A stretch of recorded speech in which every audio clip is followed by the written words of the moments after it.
Hello and welcome back to the channel where we are building a video game from scratch using Love2d and Lua. Now we've got some cool stuff we just did. We've got this treasure chest. We can open it.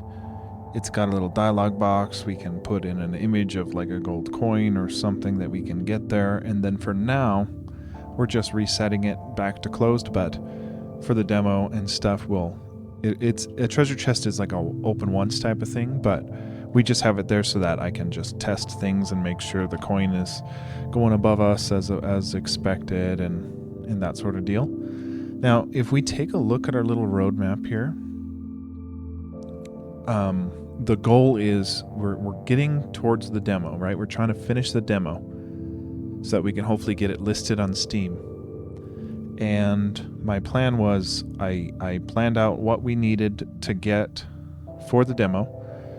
And I put a priority list on the toughest things. So the thought process behind this was we label the toughest things to do for the demo and we knock those out first, so that as we continue on, as we get closer and closer to being done with the demo, it gets easier and easier. So hopefully that momentum rolls into a coast, and then we can just ship the demo. And so far so good. So the most difficult things I thought were the pushables, destructibles, and then the treasure chest type stuff. So we do have our pushables, and we've got those right here. There's these because the pushables are so tough because we need this whole different state machine for pushing, right? So like all these different animations, but also any other tunic we've got, we have to render the tunic color for those animations, which is a little trickier than expected. It's jacked up here. If we're pushing, we're still rendering our items in our hand. So if we had like the loot in our hand and an item, it looks fine here other than the color. But then when we push, our loot is just kind of in the way. That one isn't so bad, but the loot is just really jacked up. So we'd probably want to hide those. And then we need to fix the color also, but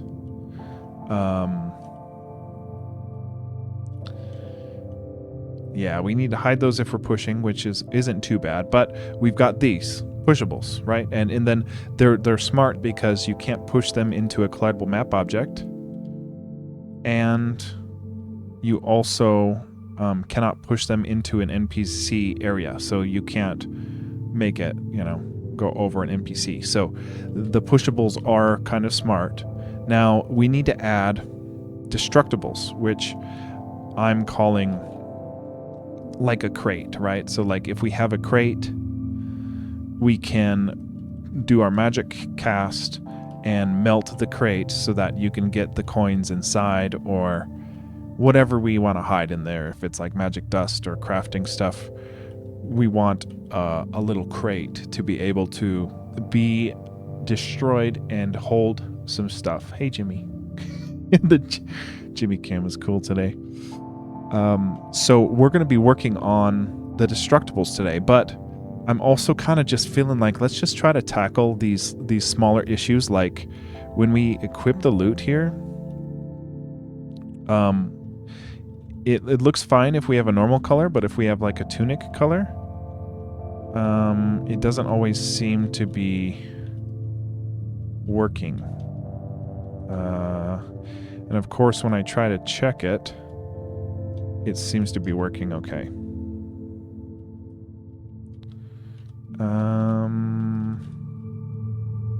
Okay, so it's just when we choose, whenever we tint one of the elements in our hands, that's when the tint for the loot gets wrong. So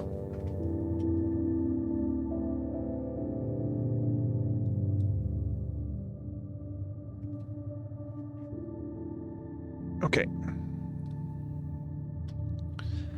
I don't think that'll be that hard. I just don't exactly know off the top of my head where we're doing this rendering for the item. we probably have it. Oh, that's not what I wanted. We want to search for what? Item render?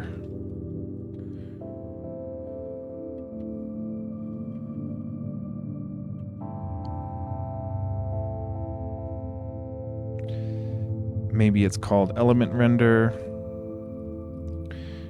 We do have an element render. Okay, so look, we set the color to white. We render the thing. Oh, this is not element. Okay. So look, we're setting the color to be our element color. Then we're rendering the element that we have equipped. You know what? Then we set white here. So when do we render the loot? Because we need to just make sure we set it to white before we render it. So we can either do this. Yeah, you know what? Let's just go to the loot class, which is right here, and we'll just make sure in the render that we are setting it to white before we render the loot itself. Now, this is like the loot state, not the loot itself. So this might not be the thing we're looking for. So let's look for when we have the loot equipped. I don't know where it is. How is that the only loot equipped? What? No way. Okay. That was not what I wanted. Okay. Loot equipped. We have to have it somewhere else than this. What? How are we rendering the loot then? Got to be in our player class, right? Nope. How would we not have it, man? We have the frets.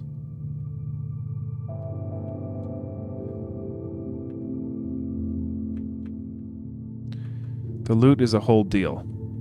The loot is a whole deal. We probably should not have been making the loot before we had anything else ready for the demo, you know. So it's fun that we have it. And that was another thing I tackled because I thought, I'm like, this is going to be really tough. So if we can get this done, it'll ease up future development, which it does. Loot state. Yeah, that's different than the loot equipped. Here. Dude, we are setting it to white before we render the loot equip. Ugh. So how is it jacking up? How is it messing up here? Oh, that's yeah, that's okay. Let's look for this loot equip.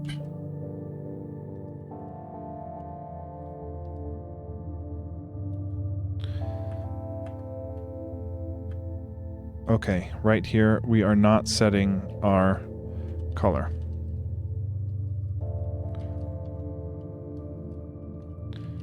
Okay, so adding white there should fix our loot render issue.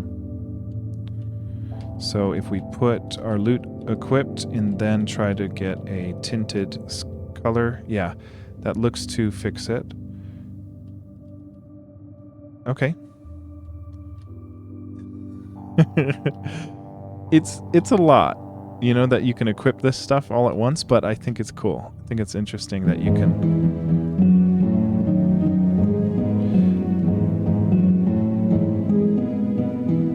I think it's cool that you can cast magic and play music with the same hand. So I like that.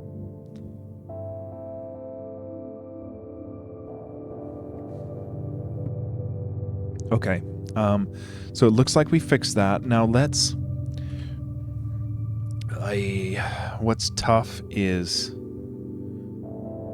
we don't have a dot pushing for our player. We took it out because we weren't rendering anything specific for it, but we need it now. Because if we're pushing, we're not allowed to render an item or an item, either a loot or a item equipped or an element equipped. So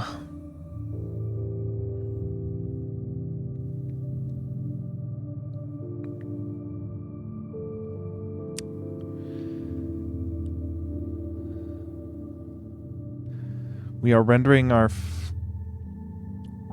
shoot, man. Okay. Okay, I think we need to add a dot pushing to our player. So I think we do.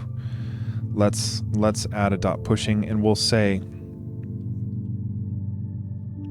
right here, we'll say if our player is not pushing, go ahead and render our loot equip. So I'm going to say that this is our loot equip render, loot render.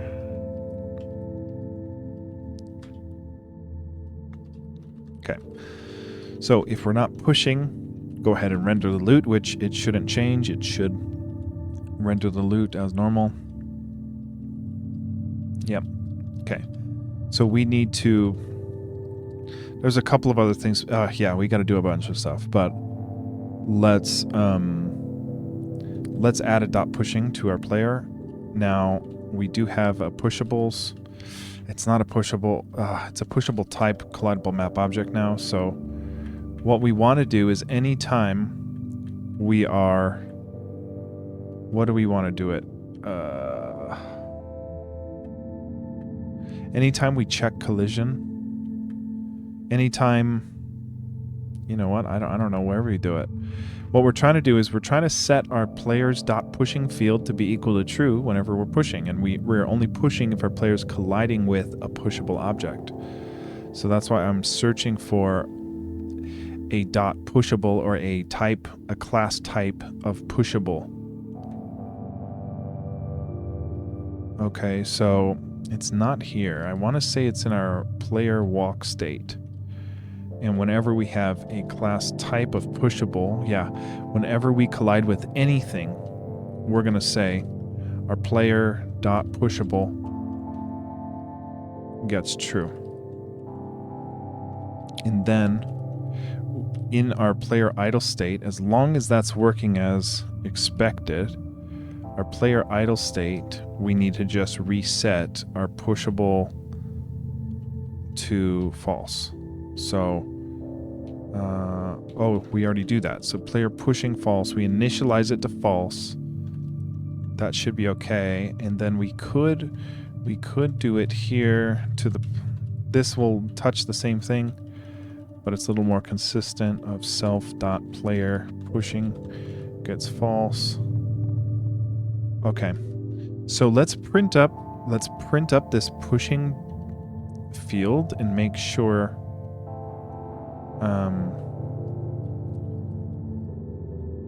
that it is working as expected, and we're going to print up pushing, and we're going to concatenate it with the field of player dot pushing, and we're just going to do that here at the top left of the screen. It should show up. Let's see if pushing is there. Pushing is a nil value. G player pushing is nil. G player pushing is nil.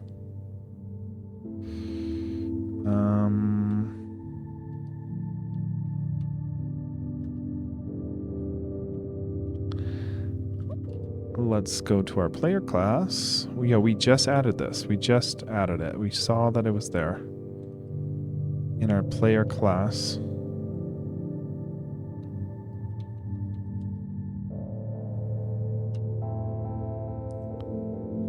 Okay, we don't have a pushing. Where was that? Where was that pushing that we just added? Pushing gets false. We had it here in the idle state. Yeah, we don't want it in the idle state. We just want to say that our player's pushing gets false in the update for the idle. Oy, concatenate field pushing. It's a boolean. Oh, you can't concatenate a boolean. So we have to turn it into a string. So let's go to our play state, and we will say that this pushing field can't be a boolean, but we need to cast it to a string to concatenate it. Then we'll be able to see if we did it. Pushing is false. Let's see if we push a pushable, if pushing becomes true. Let's see. No, it does not. Why? Player pushing. Okay. That is in our play state. Now, where is pushing gets true? Where do we do that? Oh, then player pushing gets true. Where? Did we not do this? I could have sworn we did this. Did we not do this? Pushable gets true. And then right here we have this. Oh, pushable. It's not pushable, it's pushing. Okay, it's pushing here. But this is different. Hold on a sec. This is different than where we just were.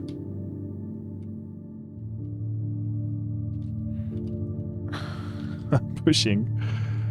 Where is that?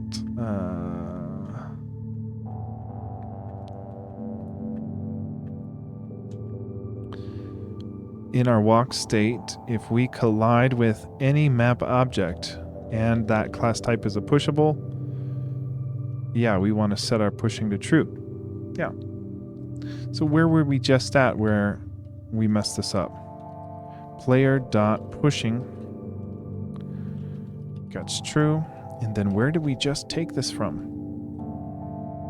We took it from right here, which is render. Yeah, we don't want it in the render. Okay. So our pushing should be working now. Pushing is false. Let's make sure it's true. And then gets reset to false if we're not actively pushing. Should be true. Yes. Cool. Ooh. See, this is an issue. It thinks we're pushing here. Oh no. Ugh. This is why we took it off, because it thinks we're... Oh man, this is so bad. Yeah, it thinks we're pushing. Now, why is it that we aren't rendering a push here? Because we need to set our pushing based on that. So how is our... We're only rendering this if we collide with... Yeah, it's almost like if we do it right here instead of the other spot. And I don't know why that would work, but let's see. Like, I don't know why in the render it would be any different, but let's see if pushing doesn't get triggered here. Fuck. Yeah, it doesn't work.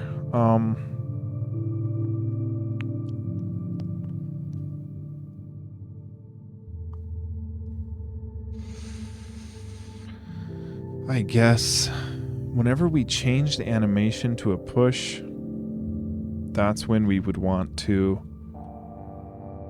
do the pushing gets true.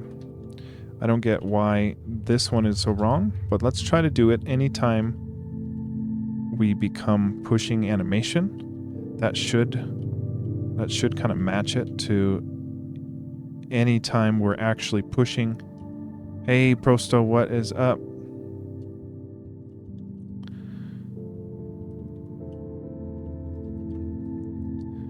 Let's see. So we've just got we got little treasure chests now. We've got pushable items now. So we've got these little... Oh, that's looking right. Pushing looks to be working now. But we got like little pushable items here. We're just working on... Like if we've got some items equipped, like the loot or an element in our hand, we don't want those to show up when we're pushing. So we're going to only render those if we're not pushing, and then have them in our hands otherwise, because it looks... Actually, the loot isn't too bad. Pushing. it's just, I don't know. It's just too much to try to render, because we also have the different tunics that are on too. So yeah, we're gonna try that. So yeah, we're trying to do. I've been having migraines, like really bad headaches, and it happens in the morning, and it's been knocking me out. So it basically knocks me out until the sun goes down, and then I just don't really have it in me to stream right then when I'm doing okay. So I kind of just, my partner goes to sleep, and then I'm wired because I slept all day because I was in bed all day. So I've just been streaming late. Yeah, dude, that's exactly the emote that I've been dealing with all day. If the sun's up this past week, that has been me. So it sucks because I haven't even been able to work. So I've had to call out of work, which really sucks because I was scheduled for like full days of work. So I haven't been able to work. So I'm hoping it passes over. This used to happen fairly often to me a couple years ago, and it's brutal, and it can happen for weeks upon weeks, which really, really sucks. So I'm hoping it's okay. I'm hoping it fades away.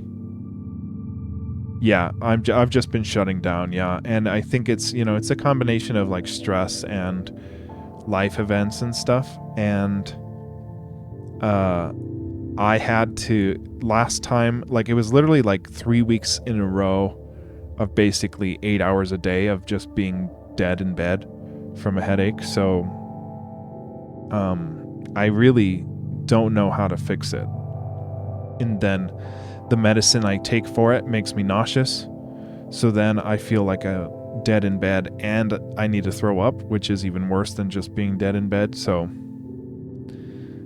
yeah, dude. And that's this is so funny. That emote, I swear, looks like me. That looks like me. I swear that Resident Sleeper does.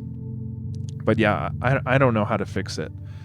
I mean, other than just better anxiety management. But, I don't know. When people say to like manage anxiety, I feel like it's telling a person to manage their depression. It's like, like just don't be sad or don't be anxious. It's like, it doesn't work like that. Yeah. Yeah. I don't know. I'm hoping, like yesterday I felt really, I had a migraine all day, but yesterday I was like, you know what? I'm over it. I'm good. I feel good. It's not going to happen anymore. And then today it happened all day. So, and then tonight, like right before I started to stream, I'm like, okay, I'm good. I'm over this. It's not going to continue to happen. We'll see if it happens tomorrow. So we'll see. I don't know. It's really bad. I think I'm going to try to make a doctor appointment because it's, like I've said, I've missed like a week of work. And it's not like I'm resting. It's like I'm dying in bed until like 7 p.m. and then I can exist. And then, I don't know. I just can't really do anything. Oh, you have this too? I mean, is it like headaches or migraines or whatever you call them? Dude, it's bad. I don't wish it on anybody. I don't wish it on my worst enemy. It's just the worst. Yeah, dude, that sucks. Luckily, yeah. I know. I think my longest streak was like 24 days in a row or something. And it's just so bad. Like, I don't want to... That sucks. That really sucks. Yeah, I know how bad it is. I wish there was solutions, because there's nothing like that pain. Because you can't even think straight, and then you have to lay down and you have to do nothing, and then it's just awful. And sleep issues, yeah. See, and that's, I Google like what might help, and they're like, try to get regular sleep, but it's like, I slept you know, I sleep until 7 p.m. and then what am I supposed to do? Go to bed again? Like, I don't know.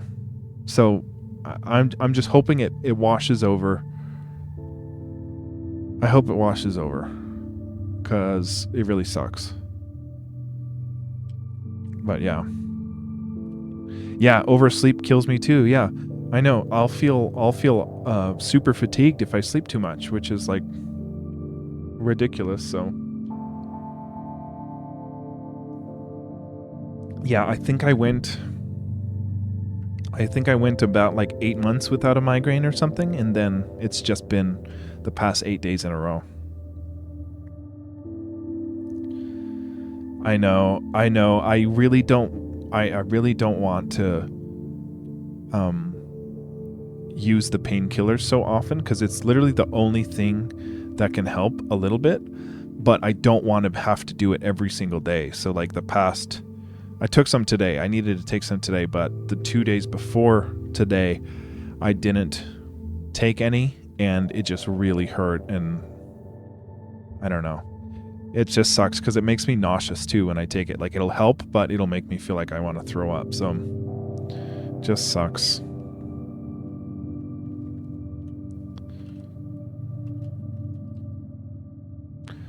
Oh, and you know what? I think we already stopped. I know I took in, because like I grind my teeth at night, which messes up my jaw, and that's, you know, that helps trigger headaches and stuff. So like I had a jaw doctor at one point, and everyone in the office over there was like addicted to ibuprofen and Advil and stuff, and they had to pop them like candy, and it's just not healthy for your body to be on those every single day. So like I told myself I would try to not do it, as like I would try to only do it in an emergency, like if I really needed it, or if I'm stuck at work and I felt one coming on.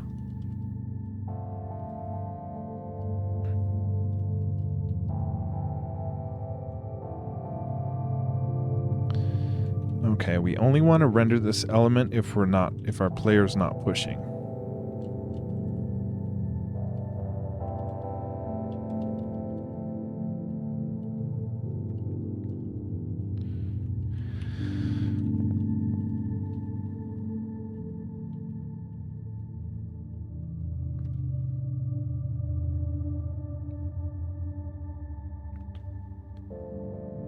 Yeah, I know. I see people pop them like candy, and I just don't want to do it. Yeah, but there are some days where, yeah, I mean, yeah, if you get them like I do, you know, there's nothing worse. Like, you don't want to live when you're going through that shit. You're just like, you do anything for the pain to stop. So it's like, even if that is feel like throw up and only reduce the pain by 20%, it's like, well, the pain is so bad sometimes that you just need it. You just need some relief. So it's tough to find that balance.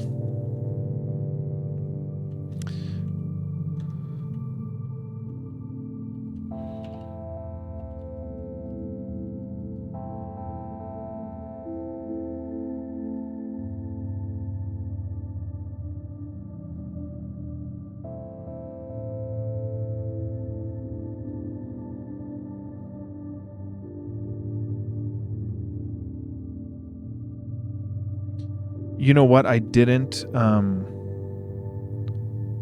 Paracetamol? I don't know what that is. You use what as an alternative? What's crazy is, and I've only been able to like replicate this once, is eating like a whole can of sardines. I know it sounds fucking crazy, and it doesn't work all the time, but I have, and it's one of those things where it's like your body can kind of tell sometimes if you're eating food that's good for you, right? So it's like I've had it where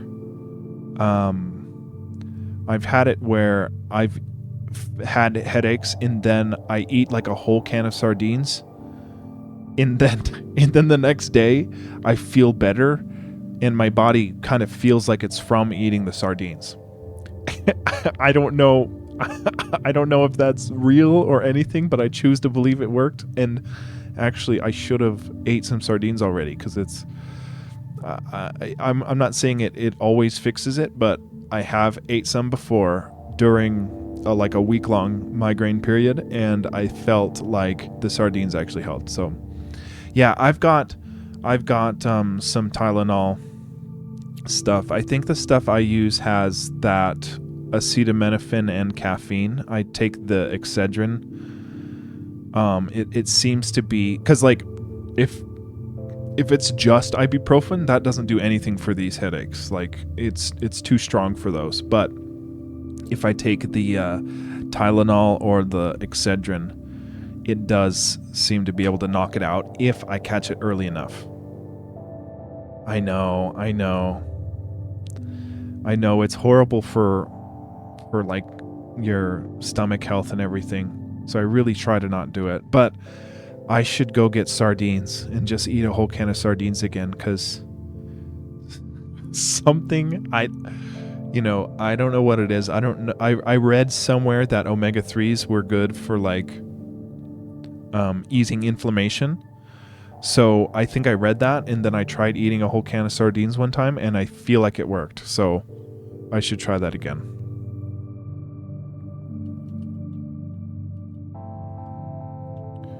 Okay, we're still rendering our loot and our element if we're pushing, which if not pushing, render. Why does it do it? Yeah, it's one of those things I can't explain. Like my body just felt like the sardines were responsible for feeling okay. That's the only way I can put it. It's like my body felt like the sardines helped. So I don't know. I really don't know. But I was also I had just perpetual fatigue for a long time, and I got some blood work done, and I was really vitamin D deficient. So it could have been the sardines are also high in vitamin D, so maybe my body, when I ate the sardines, felt the vitamin D boost. I do supplement every day with vitamin D because I'm deficient, so I do take that every night. So I'm a little worried that the sardines just helped me back then because I didn't know I was vitamin D deficient, and they just helped me with that, and it wasn't the omega-3s actually helping my headache and inflammation. But I don't know. It's worth a shot, though. Like a can of sardines fixing something is a lot better than being dead in bed. So if we're not pushing, we render the thing. Yeah, why is it rendering then?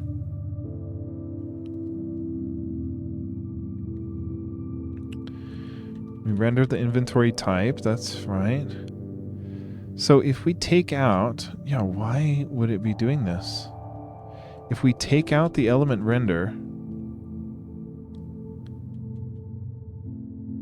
and we equip an element, it's still rendering. Okay, so where is that render happening? It's got to be somewhere else. Oh, this is in our pause state. Oh, this is not right. This is not right in our pause state. Okay, yeah, we gotta...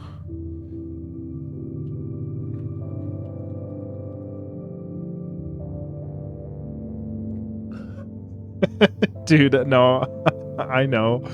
Well, and, you know, maybe you know something I don't, or like maybe, maybe sardines can help you, and it's just one of those random ass things that you would have never thought to try. Dude, I'm an old farter too. Yeah, man, I'm an old farter for sure.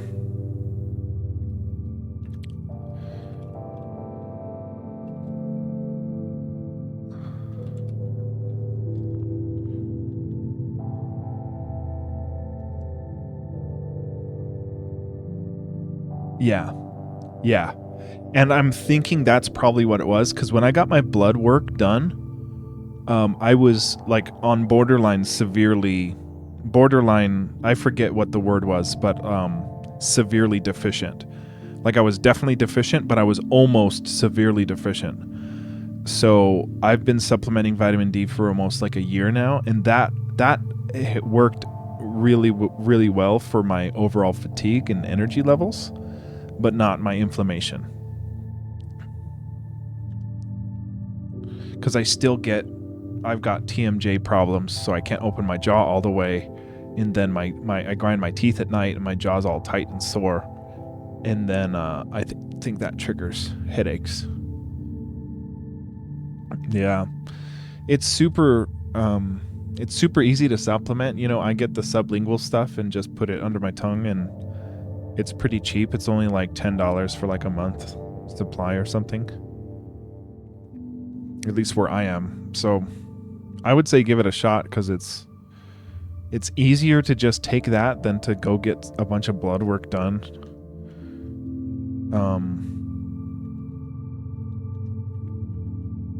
But yeah, I don't know. I think I need to reach out to my doctor here. If I get another migraine tomorrow, I mean, I said this yesterday about today, but if I get another migraine, I need to talk to my doctor and say, like, I need some kind of help, because missing, 8 days of work just isn't okay.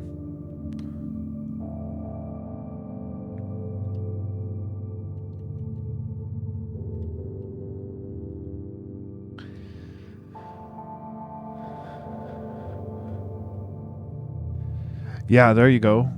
Cheese. Yeah, cheese. Cheese is, let's call cheese healthy. Yeah, let's do that. Okay, in our walk state. Okay, this is where we're rendering our loot. So we'll do this here.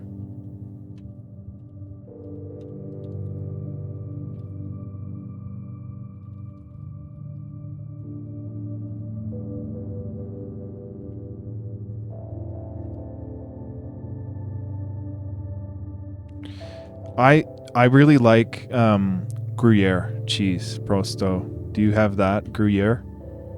That's my favorite cheese.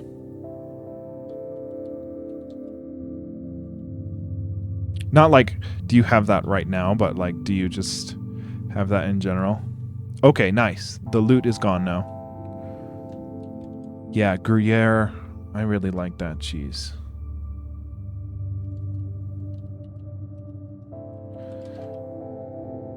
Let's see. This, yeah, it looks like this here. That's the good stuff. It is fancy. It is fancy. Oh, okay. The one you're eating is fancy. That's the one I like. Yeah, that's the one I like. I'm not too crazy on cheese, like, other than that. Like, it's whatever. Like, on some fresh pasta, I like Parmesan, but like, no, it doesn't smell like old socks. It smells, I want to say kind of like nutty. It doesn't stank. It's not one of the stanky cheeses, but it is really good. It makes me feel fancy eating it. It is like a little more expensive than most, but you don't need a lot because it's really rich. You like the stank? Yeah, I don't know. I think I just really like Gruyere. I don't really care for others. Okay, so when we render the element, we want to do this. Yeah, we're doing this wrong. We've only got one element, and we're basically saying that we are always having the fire spell equipped, which it should be only based on which element is equipped. That one looks like one with longer... I don't know what you're meaning. How called it? Are you talking about Gruyere?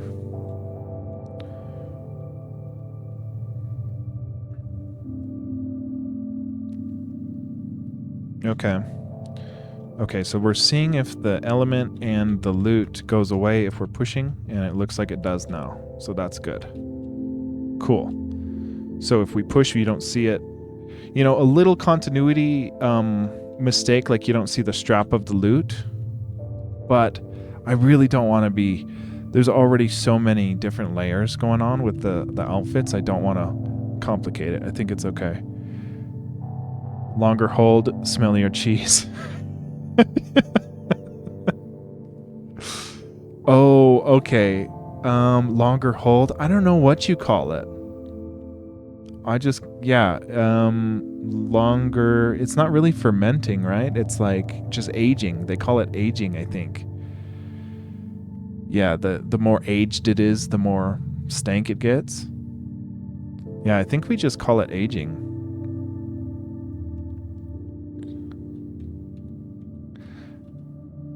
I like that you can push a log inside the tavern here. Okay, so it looks like we fixed both our render issue and our color issue and our pushing render issue. So, what happened there? Oh, that's just the flower underneath. Okay.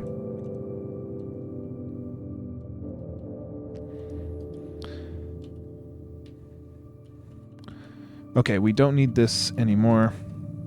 And then, and Prosto, I also added some credits the other day. Oh, and you know what? I'm not sure you're even on here yet. We've got to add you. So anyone who has subbed to the channel or redeemed their channel points gets featured here in the credits for the game. So, I mean, obviously Prosto gets credit on here, obviously. So let's go add you.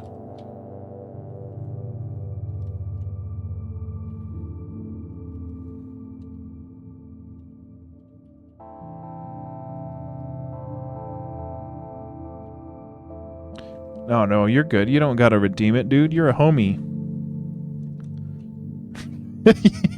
Yeah, dude. You've probably helped this game the most in terms of code contribution, you know? You've helped me figure out some bugs and stuff. I mean, you're the reason I've got the circular spellcasting here on the fire. You helped me figure that out, so that's a credited supporter right there, homie. No, definitely. You definitely helped me on that. I did not know what the hell I was doing with that. This is really coming together. So, it's so cool. Like, getting more interactivity is really cool. So once we get the destructibles in, it'll start to feel a lot more fun too. Yeah, you help with the orbitals for sure. Yeah, so today, it's already been it's already been 50 minutes. We haven't done a single thing about our destructible yet, but we fixed 2 bugs. So the goal is to make another pushable object, and it's a crate. And it's just like a wooden crate that you can push, but also it's destructible with magic. So if you hit it with magic, we might give the box some health so it doesn't just poof the instant magic touches it, but it's gonna have a little animation of breaking the crate down, and then we can put something in the crate to then pick up, whether it be magic crafting materials or some money and stuff, because we've got this new, I call it a show off state, I guess it's called. And it's just text on screen and him holding up. So like we open a chest and we get the little show off. Now we jacked up our pixel, what do we want to call it? Our tunic render is not rendering because our blue tunic is not. We've got to do that. But for the demo, you don't have any of these tunics available. You'll have the base tunic, and then what's in the treasure chest at the end of the dungeon is the green tunic. So instead of getting a gold coin, it'll be the green tunic that you can then put on, and the green tunic is what allows you to push pushable objects. So you cannot push an object unless you've got the tunic of strength on. So if you have the green tunic on, then you can push these pushables. So what's cool, you can't push this because there's a pushable on the other side, but I like the idea that if you, like, if someone is playing the game from the get-go and they just try to walk into the pushable, he does that animation as if he could push it, right? But at the beginning of the game, if you don't have your green, we have to add this still, but he'll just like go into that pushing motion, but he won't push. And then by the time we get in the dungeon and you unlock the green tunic, it'll say like, oh, you now have the strength to push items, or you know, you now have the power to move earth or something. I don't know what we'll call it. Oh crap, this is not working. Oh yeah, it is.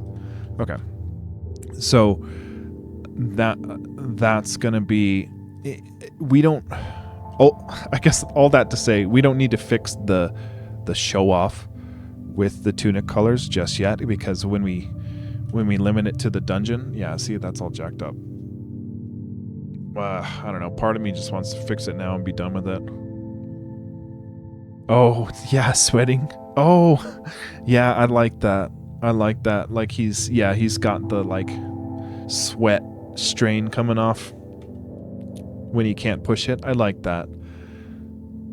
That's a nice, if we can do it. I've got another thing, like I think in your games you got the butterflies, right? Because I wanted to add butterflies. That's a nice, if we can get around to it, just to add a little more life to the game, you know. So we can maybe do that. Straining, yeah. If you don't got the right tunic on, he has the little sweat coming off him. That could be cool. I like that idea. We'll add that to our notes. It's probably not that hard to add.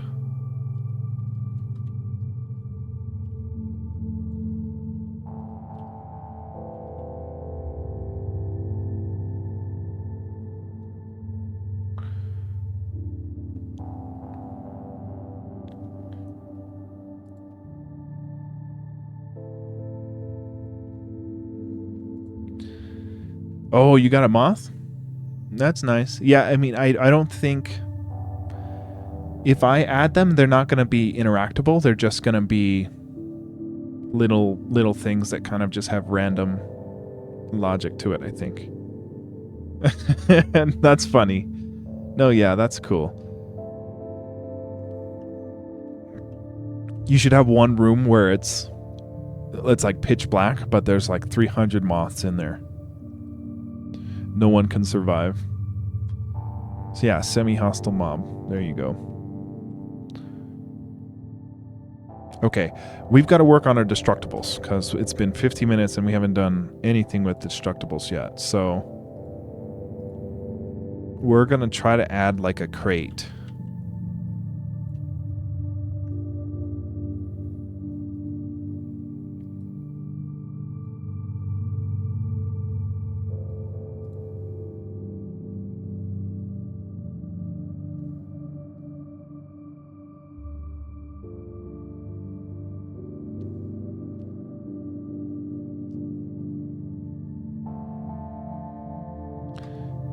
Okay. I really need to figure out how to export the color palettes. 5 moths can kill you? Is that what you're saying?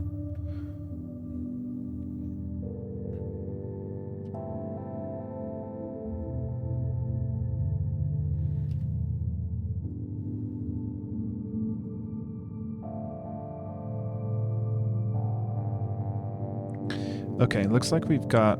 See, I don't get how to do this. I don't get how to... How do I copy the color palettes?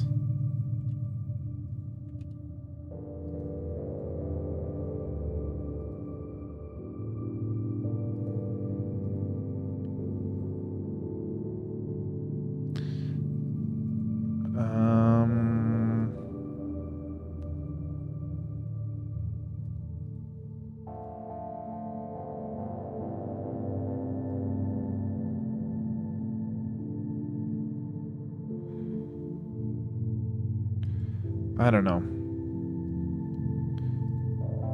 How do I save this? Edit palette. Can I save palette? Save palette. Okay, save palette as preset. Okay, palettes, let's just call it. It's in app data, roaming, a sprite. Let's see.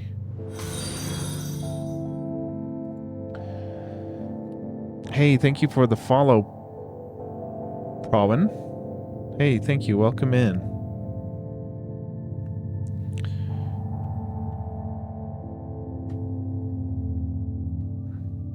Oh, you spawn them? How do you spawn them? Or how do you call them? You like light a little match?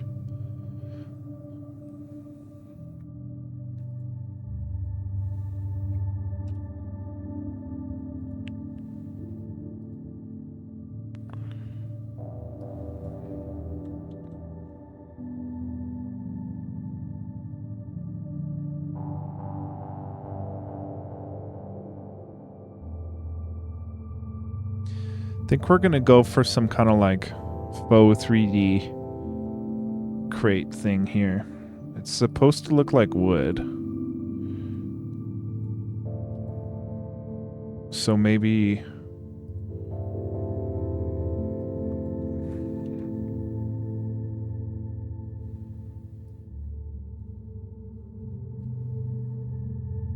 I want it to look like a wooden crate.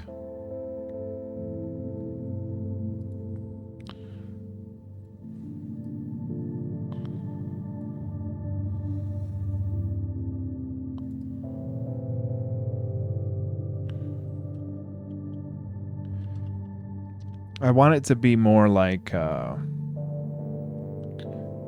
don't know, this looks too pretty, too clean. It needs to have like some personality to it. Kill it with an amulet charge. Oh, to get an amulet charge. Okay. Yeah, I saw you just pushed out a new version, right, of your game?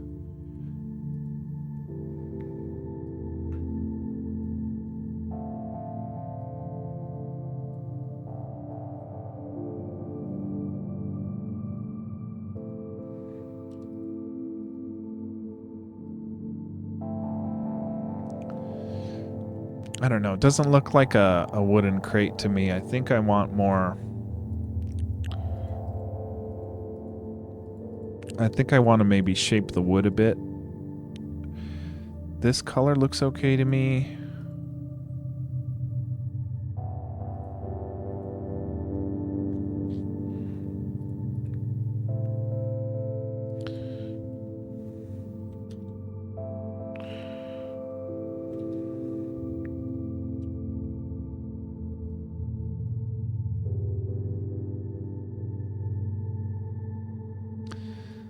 I don't know. It doesn't really look like a wooden crate.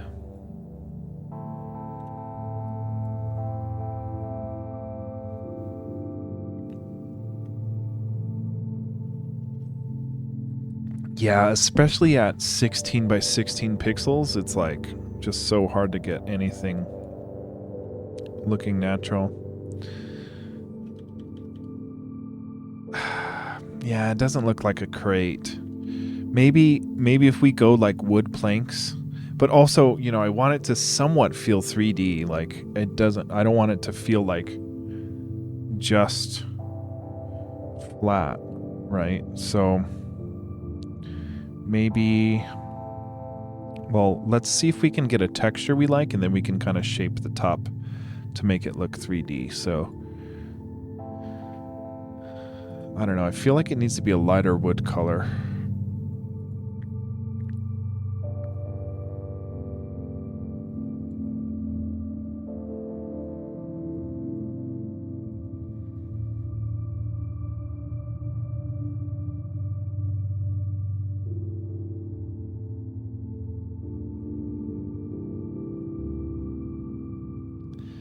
Oh, for wood, do you have like a wood block reference?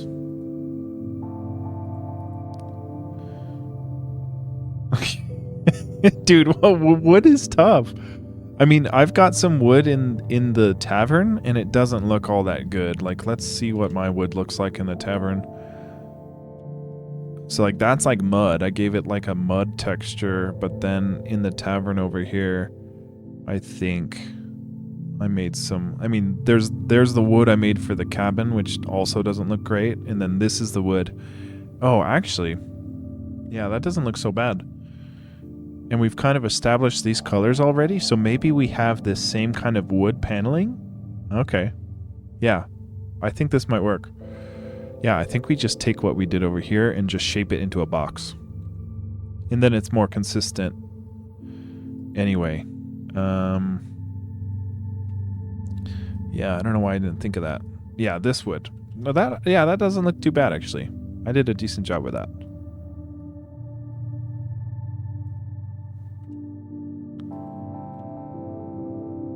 Yeah. And then we can kind of just shape it like, give it the top corner to give it like a... give it some shape.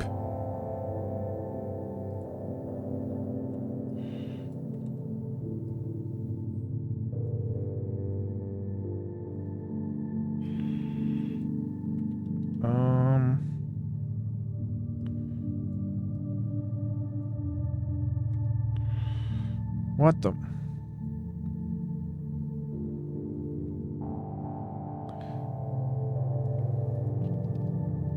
Did you try it in the Discord?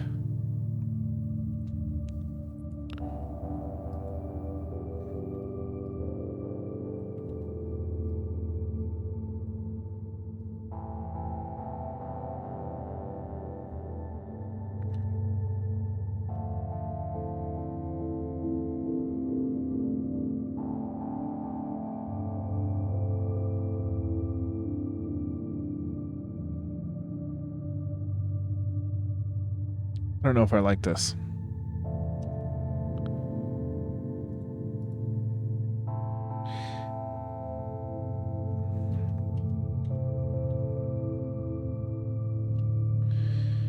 Yeah, I don't know if I like the fake 3D going on. Maybe we just give it a top and not a side.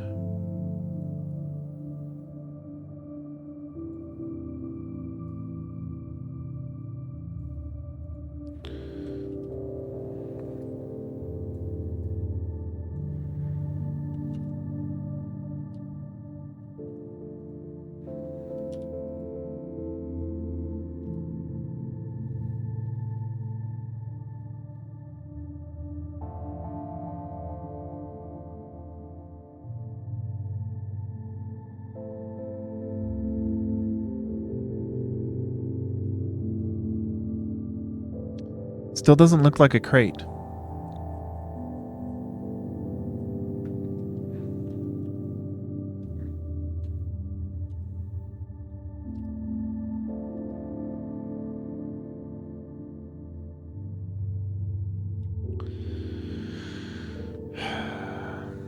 Yeah, it's close. I mean, it looks like wood, but it doesn't look like a crate.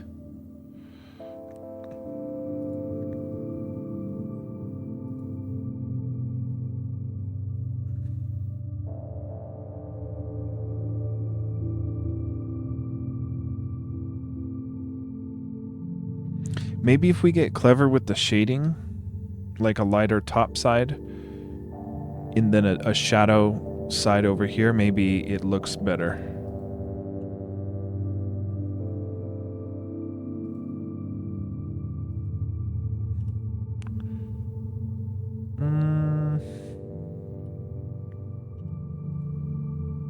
That's kind of getting there.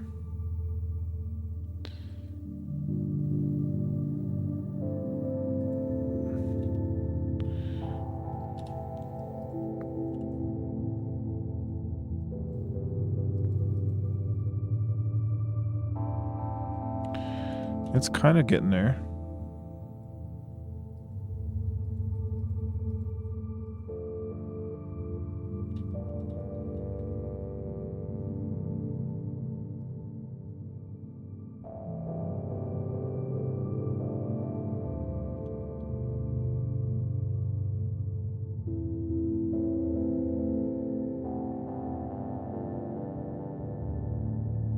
I'm kind of liking this. This is like...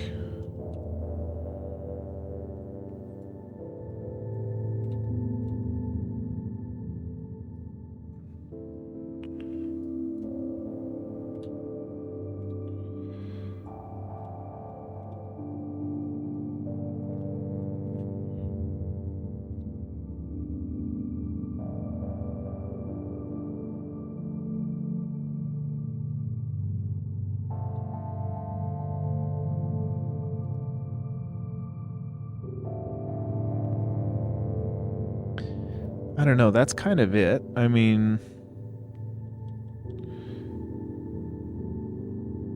I guess I'd have to see this in the game.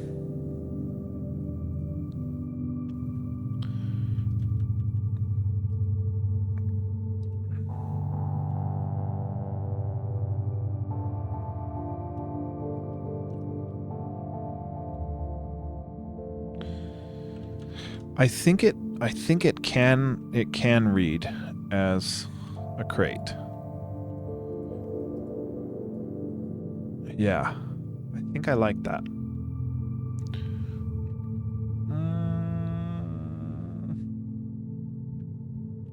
I don't know. I feel like... I don't know. This might work. I'm going to see what this looks like. Yeah, 2.5D crates.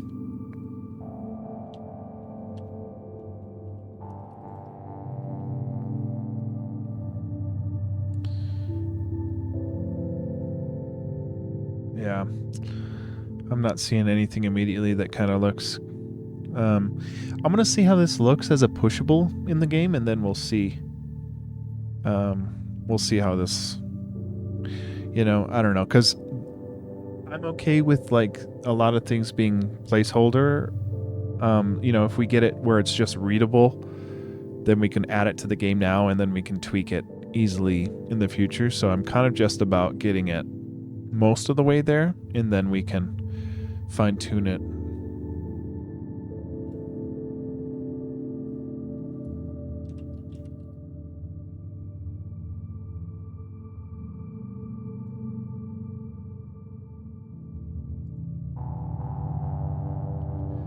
Okay, we're going to save this as a PNG.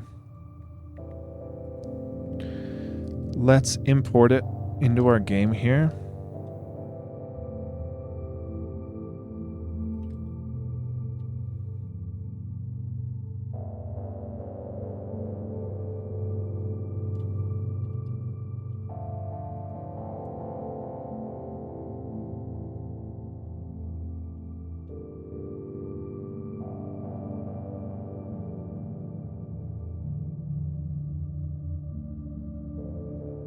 Okay. We'll put it in our main spawn point with the boulder and log. And we're going to insert it into collidable map objects table, and it's going to be a pushable, except it's going to be called crate. And we need to go into our pushable class and make sure we have the loading for a crate. So we assign the image based on the pushable type. Is it at the top? Yeah. Okay.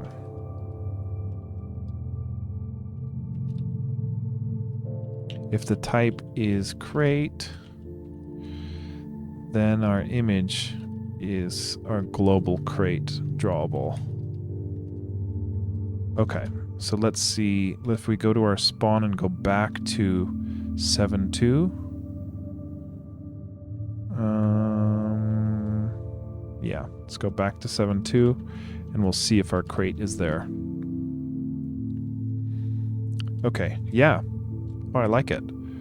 I think it looks good. Yeah, I'm going to get rid of the other ones just so we can kind of push it around and see if we like it.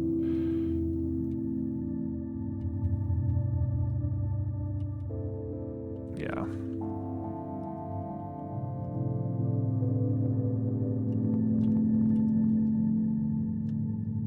Let's see.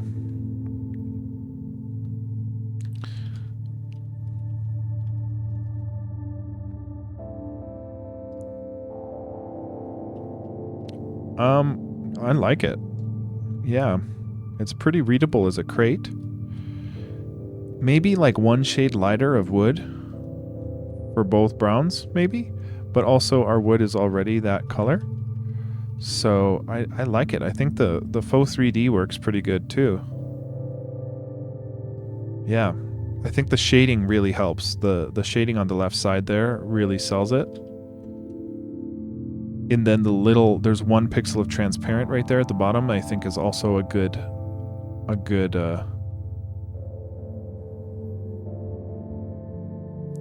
1/3 top,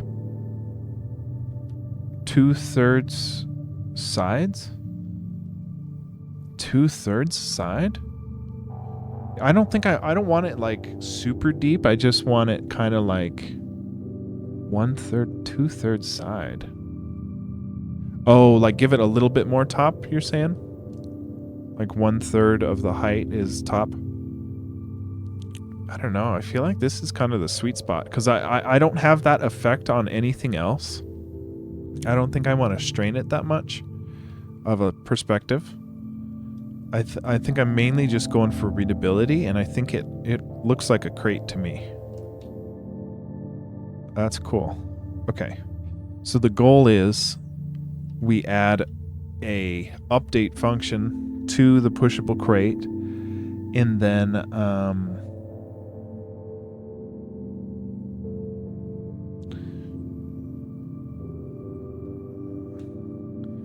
like on poles and house. Do you mean like the collision for this? Because here, like, we're able to walk in front of it. Is that what you're talking about? Or, okay. Well, I see what you're saying. Like, the house is mostly top, but also the house is kind of big. I might tweak it. I'll see. I'm happy with it for now. I'll see what it looks like with 1/3 top and see if I like it. I mean, let's just do it now. Let's just see what it looks like. And then, yeah, let's see. So if we wanted like 1/3 top, something like that.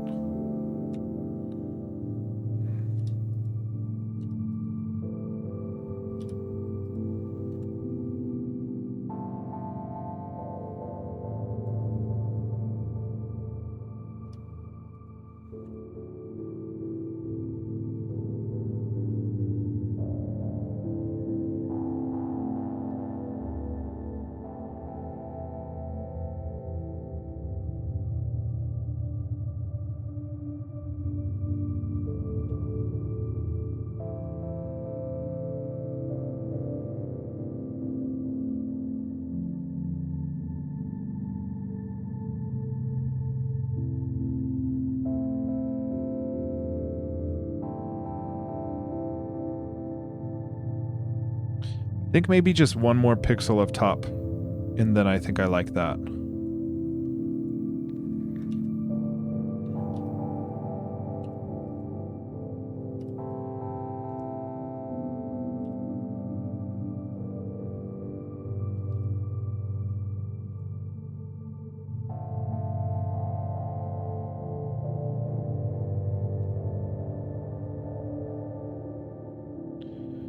Let's see. Yeah, does that look...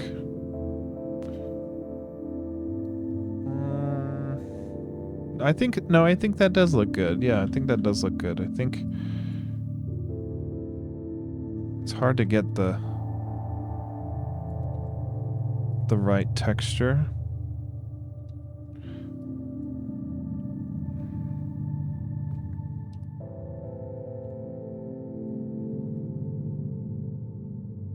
Let's see. We'll call this crate 2, and we'll just see.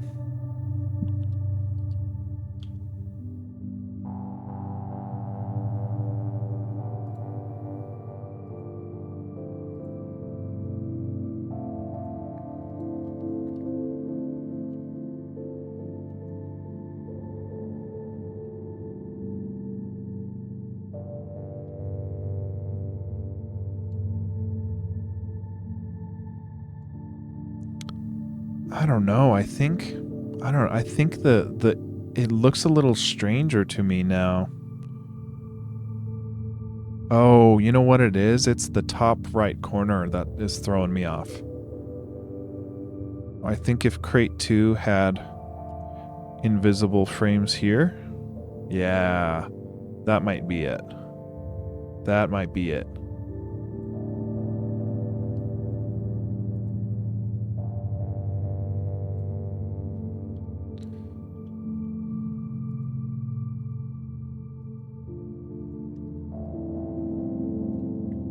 Yeah, I think I like that, Prosto. I think you got it. Yep, I think we might. Yeah, that looks pretty good.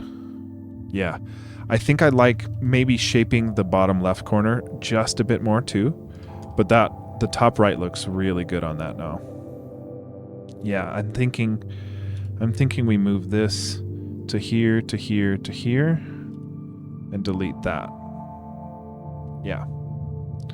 Yeah. Or maybe...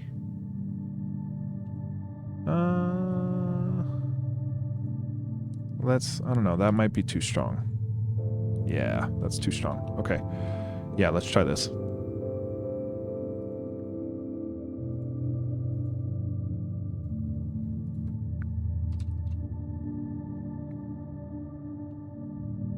I like that. That looks very cratey. That's a good call, Prosto. Yeah, I think I just added one more pixel on the top there, but it looks really good.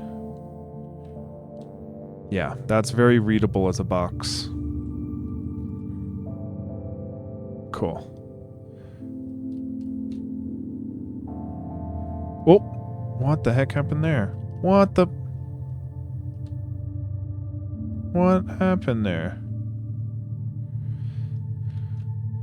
Okay.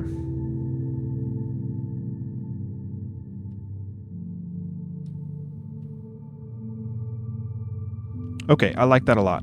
I think that looks great. Okay, so let's get rid of crate 1 and we'll just have crate 2 become crate.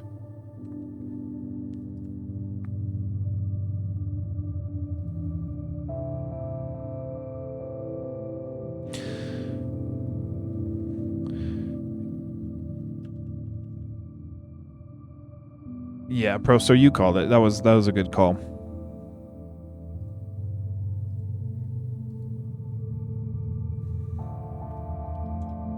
Okay, we just got crate now.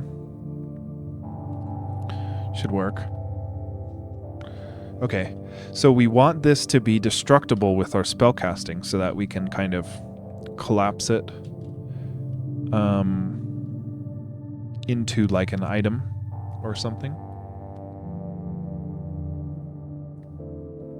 You know, find some gold coin inside.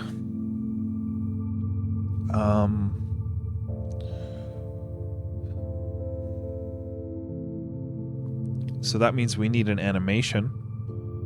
We need a way to trigger the animation, and then we need to place a dialogue box as well as a pick-upable. I don't know what. How do we do it with the coin? Is it just in a pushable or a treasure chest? Ugh. Okay, so we would essentially put a treasure chest. I don't know. Does the treasure chest have... The treasure chest has an option to draw a coin, and does the treasure chest... The treasure chest does have the animation to go do the show-off, but it also has an image. Yeah, we might need to kind of pull out another class of, like, item pickup so that we can insert a dialogue box as well as have an X and Y for collision and also a show-off item for its contents.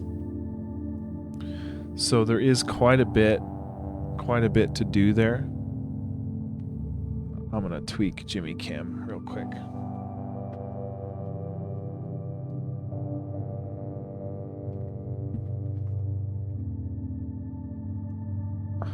Yeah. So yeah, we probably want like an item pickup class so that we can do stuff outside of a treasure chest, because if we want to pick up just a random berry that's on the floor, we don't want to have to tie it to a treasure chest class. It doesn't make a lot of sense. And then we're also, when we render the treasure chest, it's rendering a self.image, which is literally the treasure chest of either open or closed. So I think it makes sense to have like an item pickup. So we've got to do a couple of things. We've got to do, we got to do our item pickup class, but then we have to also do an animation for the crate falling, as well as, or the crate being destroyed, as well as the trigger for collision detection between our spell casting and triggering the crate to collapse. And then once it's collapsed, insert a pickable item where it fell. So I guess we can work on the animation for the crate collapsing.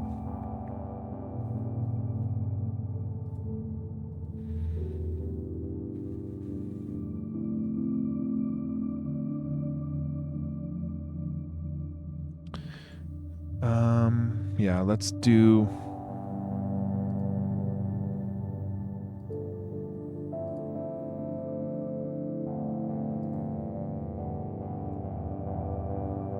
Okay.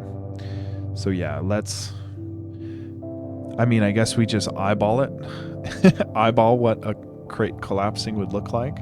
Like, does it kind of... Does the sides fall and then the top fall, or does it kind of... I don't really want it to explode outwards because it's kind of limited to the 16 by 16 pixels. So I think I'd like to keep it contained in there. But maybe we just start shifting it, like maybe we crack it.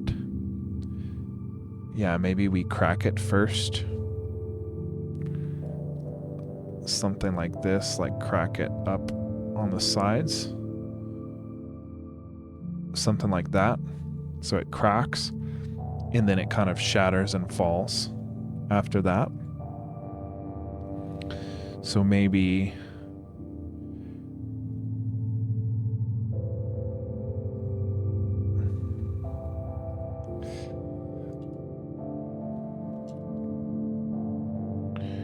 What's the best way to do this?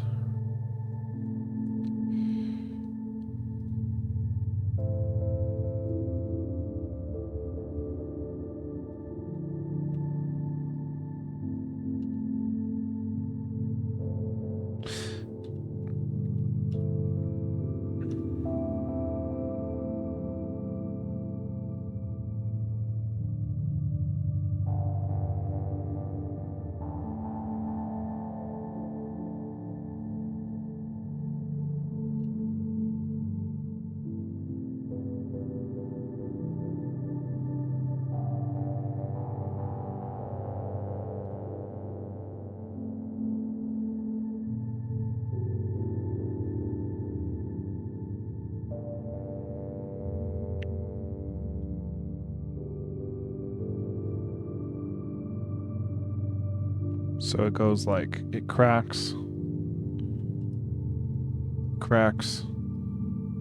and then starts to fall inside itself.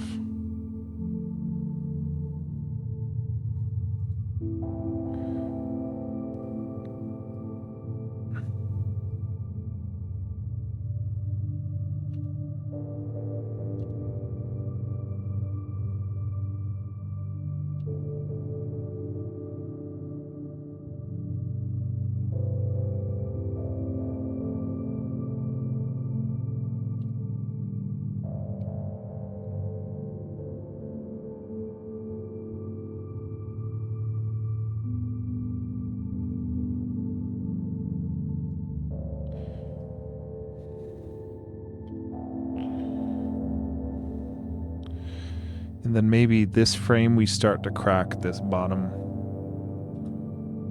part.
Is the music off or what?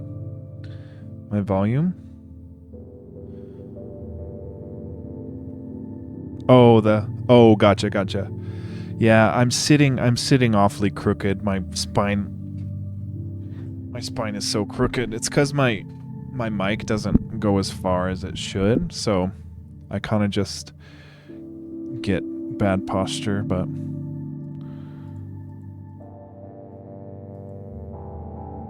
okay, I think this crack is too much.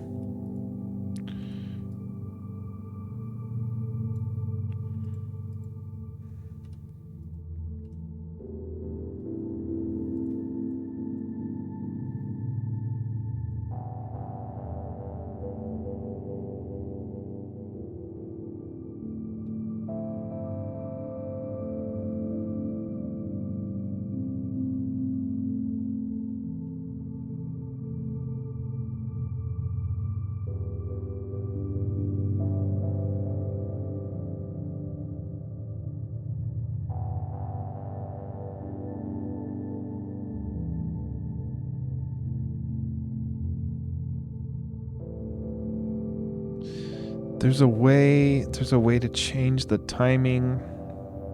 Playback? Here, let's do playback speed.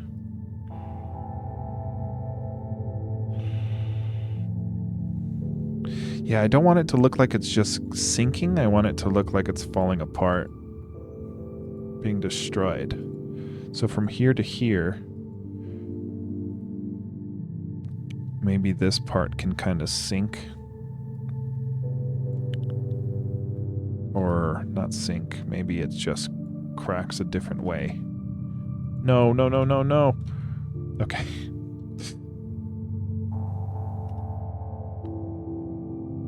Yeah, let's do...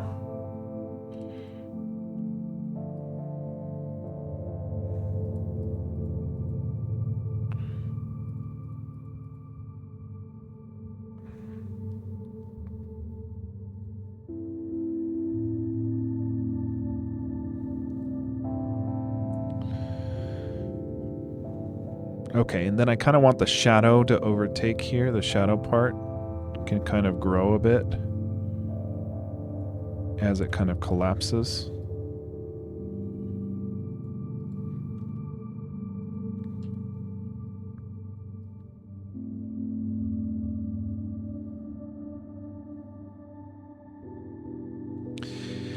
Then I guess it should collapse faster as it gets closer, like just so it looks like it gets destroyed a little faster. We need to really start cramping it down.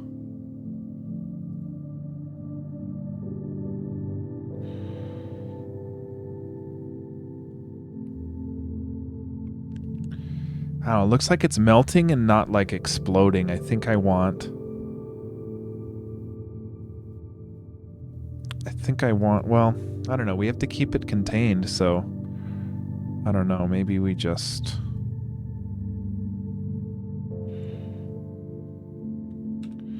It needs to be smaller.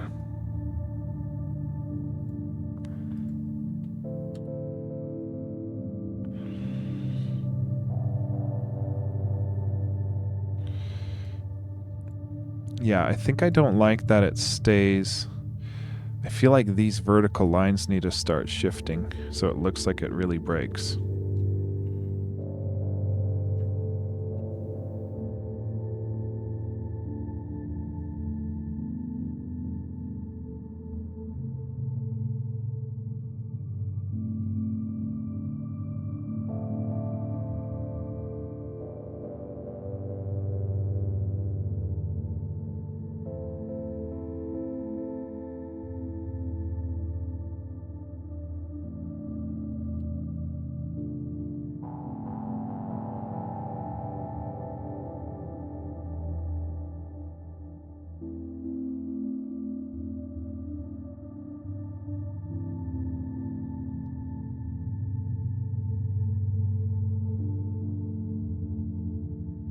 The music does seem really quiet, huh?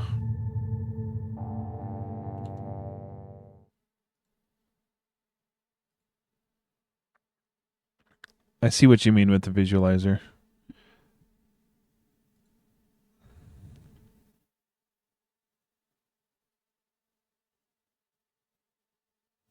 Can't believe it's 3.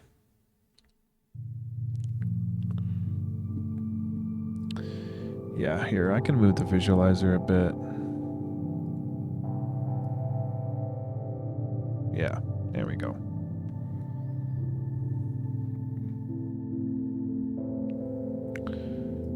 Yeah, 3 a.m.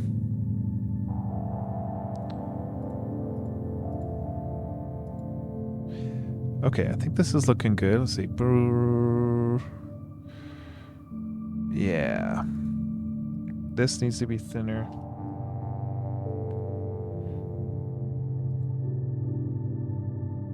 And then this can kind of be stretched out a bit.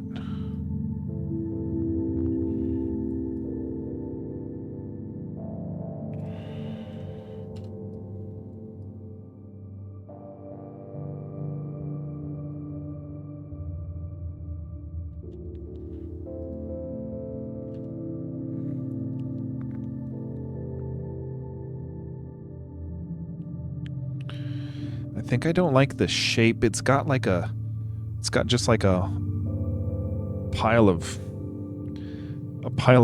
something shape. I think I want it to be a little more spiky, like it's shattering.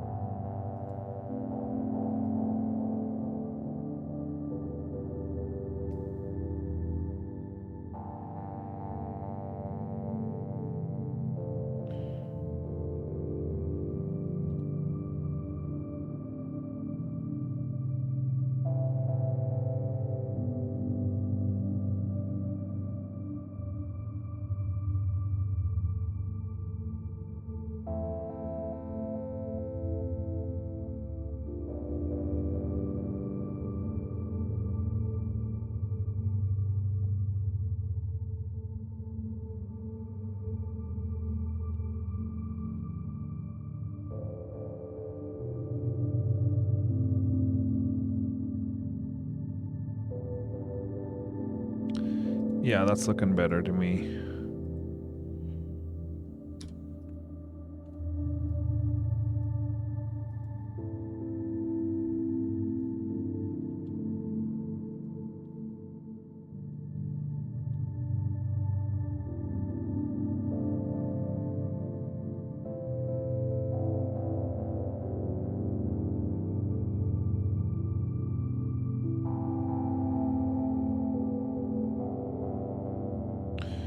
Okay, let's see.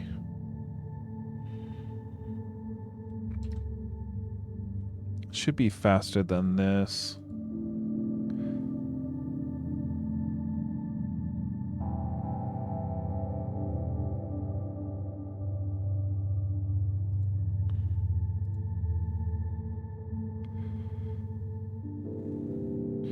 Yeah, see, I don't like that it just looks like it's sinking. I want it to look like it's falling over. So maybe we can have like a diagonal.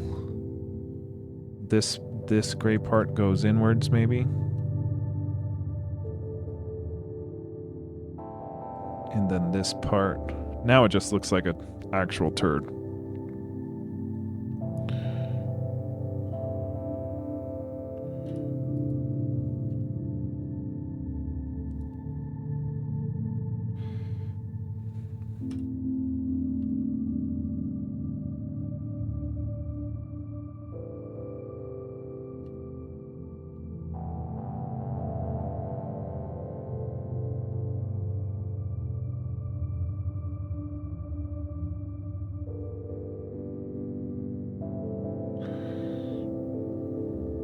That's not bad. It should be sharper towards the end here. Yeah, this stuff should have, yeah, this should carry over this sharpness of this part, while this part kind of has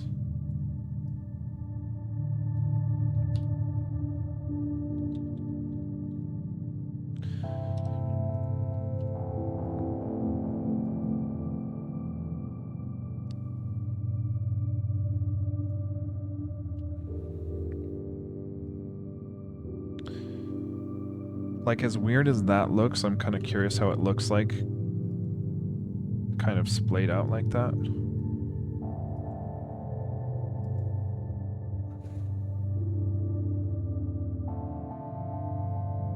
It's too much, but it's not bad.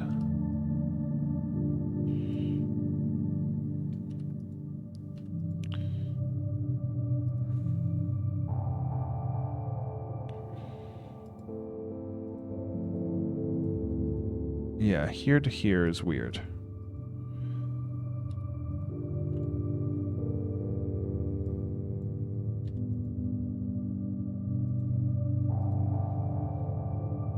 Okay. I think I just don't like the one that looks like a triangle. This one. Yeah, this one I don't like. So maybe we can just rotate this piece out.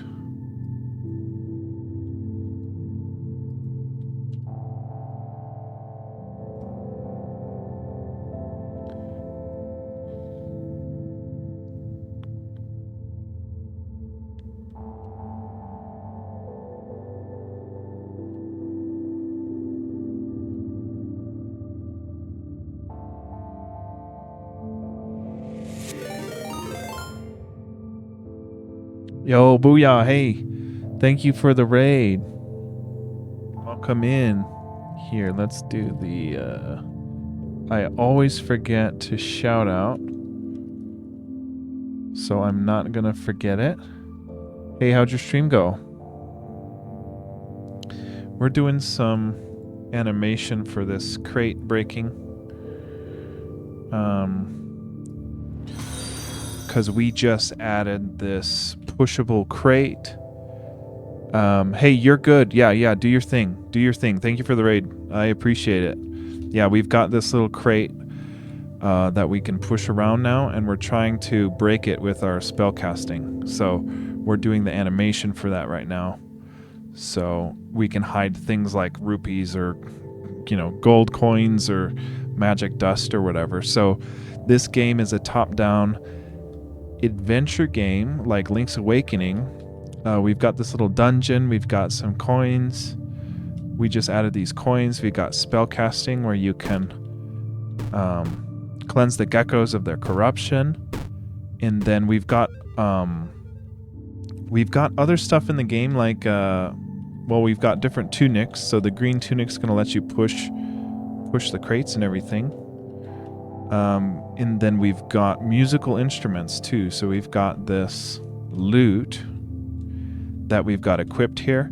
And the idea is it's like Guitar Hero, so you can play the different strings and you're supposed to hit the specific frets to play the correct music notes. So at the end of every dungeon, you'll get a tome, like a tablature tome that you follow the music and then you play the music so that it like achieves a sort of like harmonious frequency with the environment, and it's supposed to soothe the biome that you are just in, and it'll ease the corruption that affected all the animals there. So like this purple corruption here is on the geckos, but then you can cleanse them of their corruption and then they turn into normal geckos. So like once you kind of play the music for the correct biome, it'll like get rid of the corruption spots that is corrupting these animals, so that the next time you go visit them, they'll be normal again. So that's the kind of like high level overview. And we're working towards making a demo, and this is one of the last parts of the demo, is that we need to have like destructibles to kind of like encourage people, just more interactivity with the game, right? So we added the pushing, and then once we can destroy the crates, we can hide other items that we can equip, and then we're going to flesh out the dungeon, and at the end of the dungeon you get the green tunic, which allows you to push the crates instead of just destroy them. And some pushables aren't destroyable, so we'll unlock the ice mountain up here at the end of the demo by pushing a log out of the way. Oh, that's wrong. And then yeah, that's the goal. We're trying to get a demo out, hopefully within a month or so. Yeah, hopefully within the month we're done with the demo. So it's not too bad. We're tackling the hardest stuff first, so it gets easier and easier. And we got the pushables, we got the treasure chest. So the rest of it, the next only hardest thing is going to be like making the bats, the bat entities for the dungeon. And then once that's done, basically all the hard work for the demo is done, because I've already made some title screen music for it. So we'll have to make some title screen art and then write some dialogue for the very beginning as like some exposition, and then just piece together the different scenes for the demo. So it's coming together. We're doing pretty good in terms of like the hard stuff is kind of out of the way, and now we have the fun stuff left, really.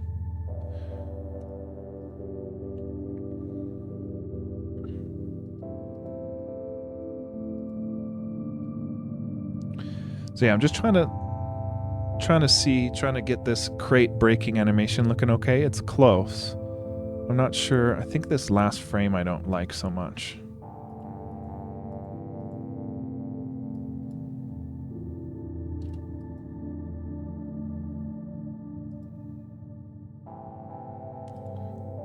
It should be a bit faster than this too.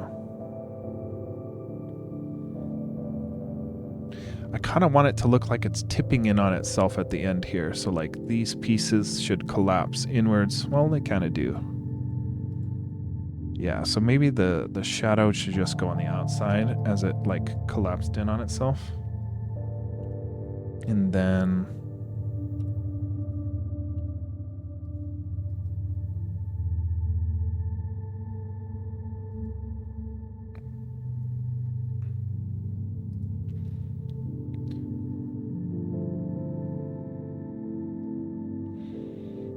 maybe one more frame of it collapsing, like, yeah, maybe one more frame of it almost all the way off. And then it'll be a little bit faster, the whole collapse.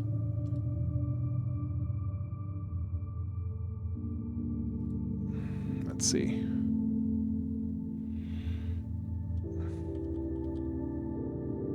Yeah, I mean, I like it. It looks kind of, yeah, it looks like it just shatters and crumbles. I think I just don't like the pixel here. This bright pixel. That might be my only issue. Yeah.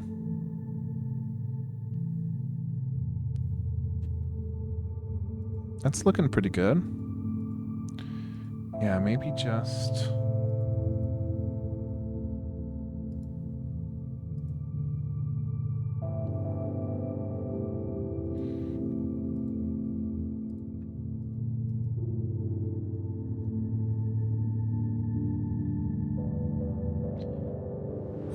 I think it's good. I think I like it.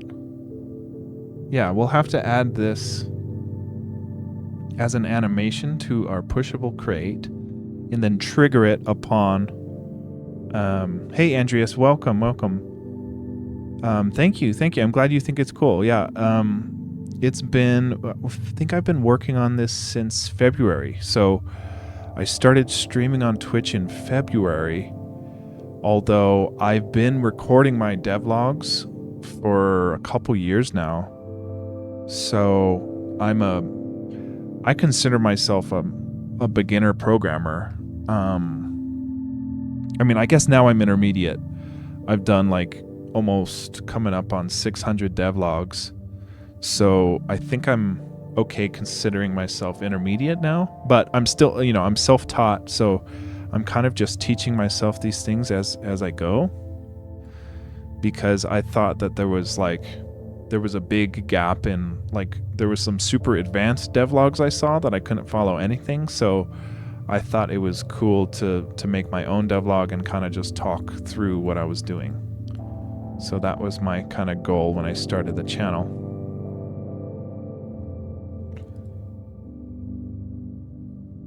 Okay, I think I like this.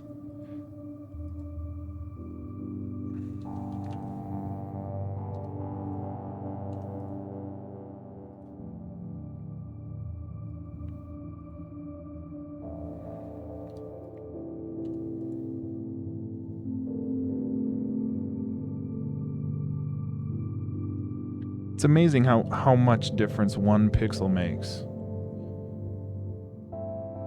Okay, we'll see. We'll see. Okay, so the idea here, we need to... yeah, it's cool. It's cool because I didn't talk to any programmers until this year.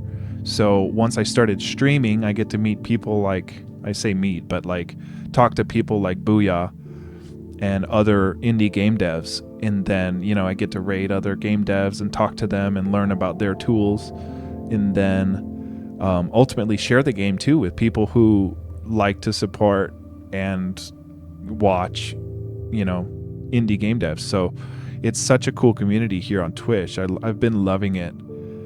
I was just posting to the void on my YouTube channel, and I would get comments every once in a while, but stuff like, I would never get the type of support or interaction that I do on Twitch here. So it's really cool.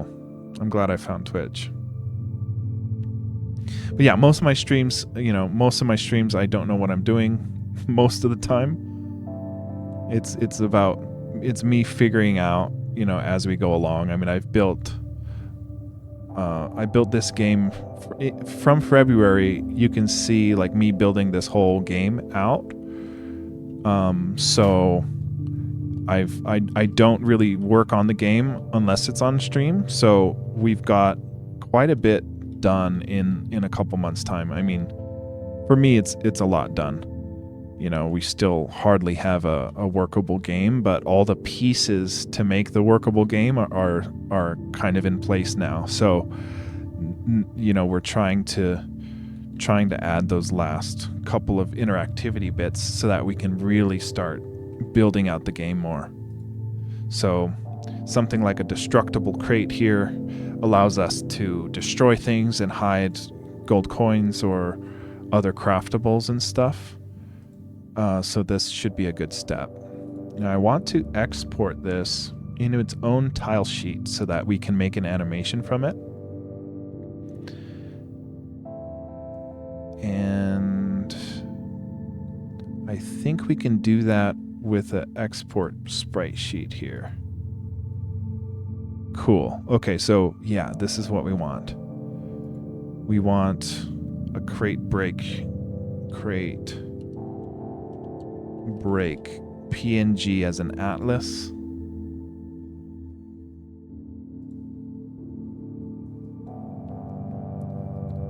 And then if that worked, let's make sure that worked. Yeah, thanks for the follow, guys. I think we just hit... Oh, okay, we're coming up on 200. Yeah, we're coming up on 200. We're really close. I think we're... Oh, 197. Yeah, we're coming up on 200, so that's huge on Twitch. That's awesome.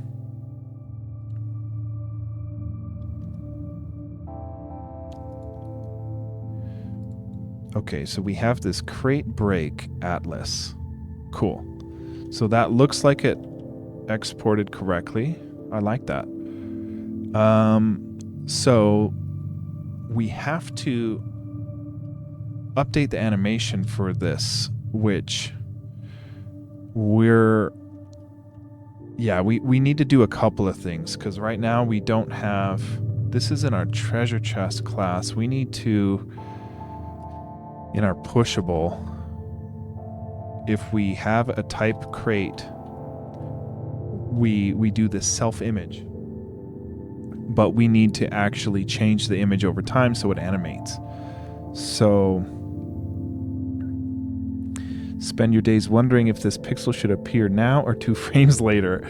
It's so funny how big of a difference, especially with this game, is like all the tiles are 16 by 16 and 1 pixel makes all the difference. Like, it's crazy how how one pixel either makes or breaks it. It's really nuts. Okay, so we have this animation class that updates over time and kind of loops through the frames for an animation, and we give it like an interval. And then we have this entity definition where we have different animations loaded, but we have only done this with a player and entity like a gecko. So we need to add, I think we need to, let's see when we run the create animations. I think it's in our entity class we're doing this. Yeah. Okay, so we need to give,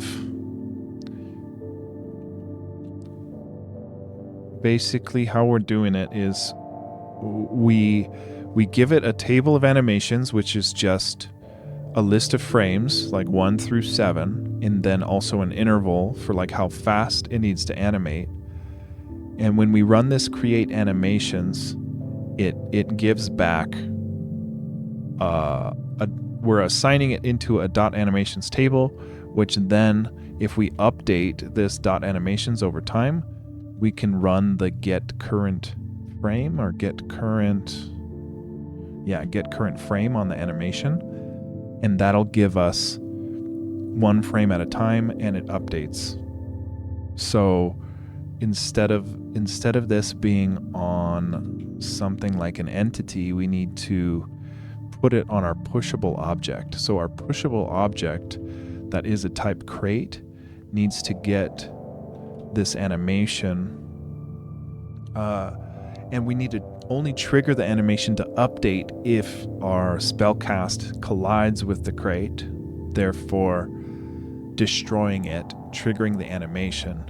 And then once the animation's done, we can put in a coin or something.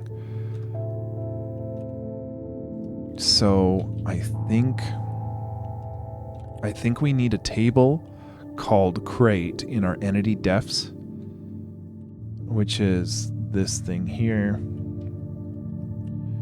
Yeah, I think we need to define the animations for the crate here.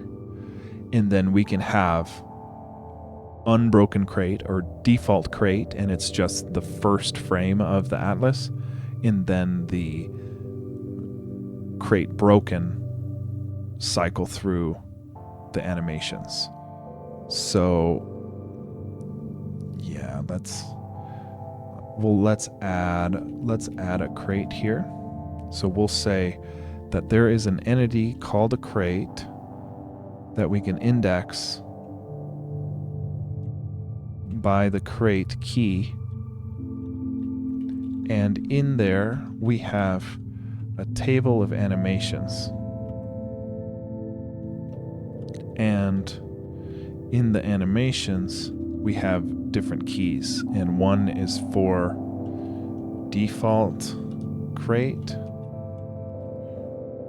or I can call it like unbroken crate, or I don't know. Let's call it default crate. Okay, and then the crate here is also a table, and in here we have which frames it is. Now we need to pull our drawable. So if this is just 1 frame for our default crate, it's the first frame of the atlas.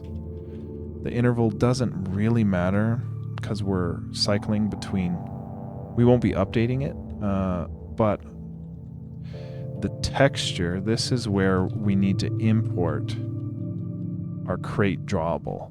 So let's see how we're importing this flame texture, and then we can do the same thing for our crate. So if we look at our map declarations, we should have flame, not map declarations, dependencies, flame. Yeah. So we've got a texture in our global textures. We've got this flame. So we need our crate in here.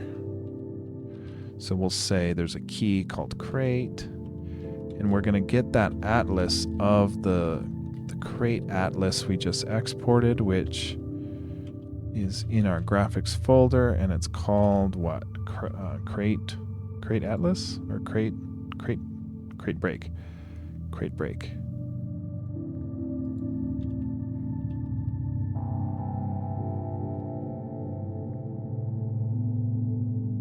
Okay, so crateBreak is an atlas. We're assigning it to a texture called crate, and then we need to also pull it into quads so we know how to index which frame.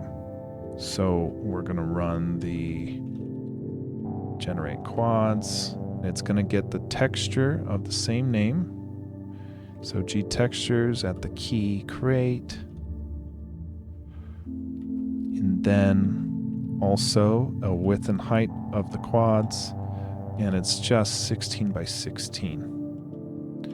Okay, so now our entity defs should have this crate object, and a crate has two different animations.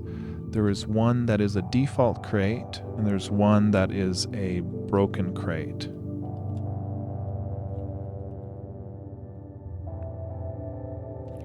Or I want to say break crate. Yeah, break crate. And we need the same thing, which is a table that holds the frames, which is, I want to say it was 6 frames. Oh, 9 frames. 1, 2, 3, 4, 5, 6, 7. Yeah, 9 frames. So we'll give it every frame.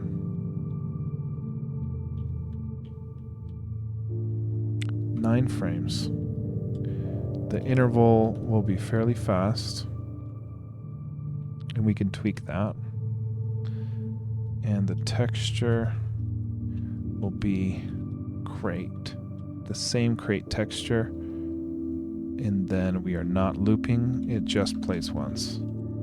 Okay, so default crate is just the unbroken crate, and break crate will cycle through only once, not looping.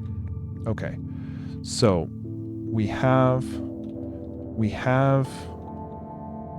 a table of animations for this, but we still need to create the animations so that we can have access to the current frame as well as run update on this animation and have it spit out the correct frame. So yeah, if we do the create animations and see how that works.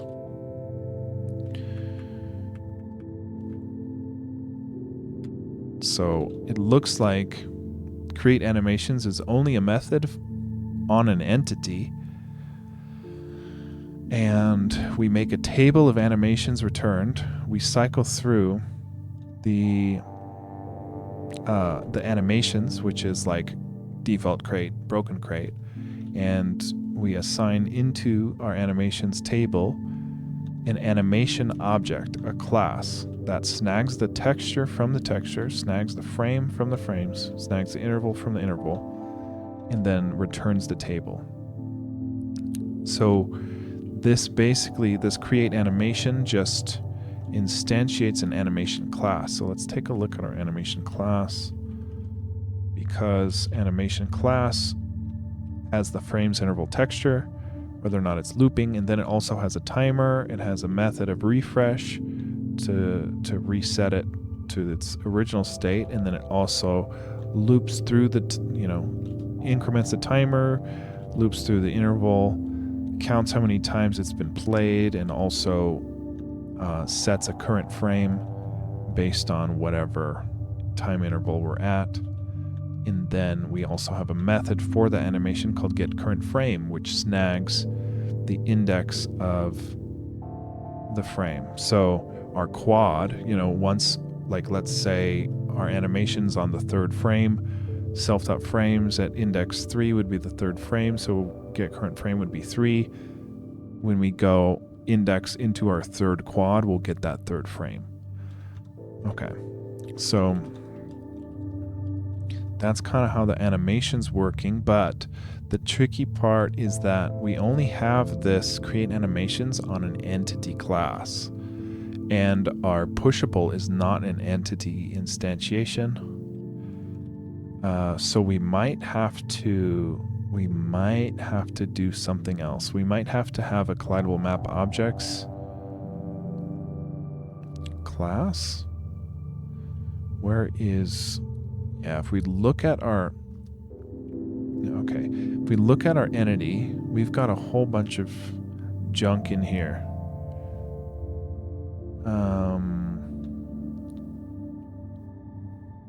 Yeah, we've got a whole lot of weird stuff, including like a particle system, which we don't need for a crate.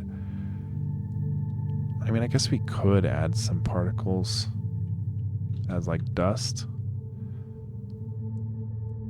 I don't know. The entity class has just too much junk going for it. Like, we don't need all this junk. Ugh.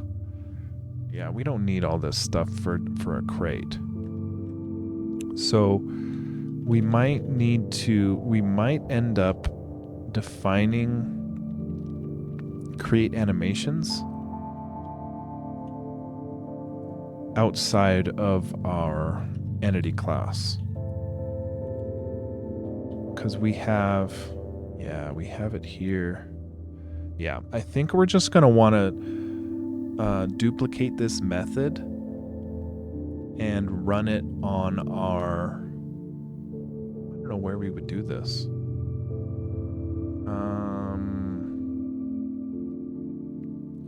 I guess we would do it in the pushable. Yeah, we would do it in the pushable object because a crate is a pushable object.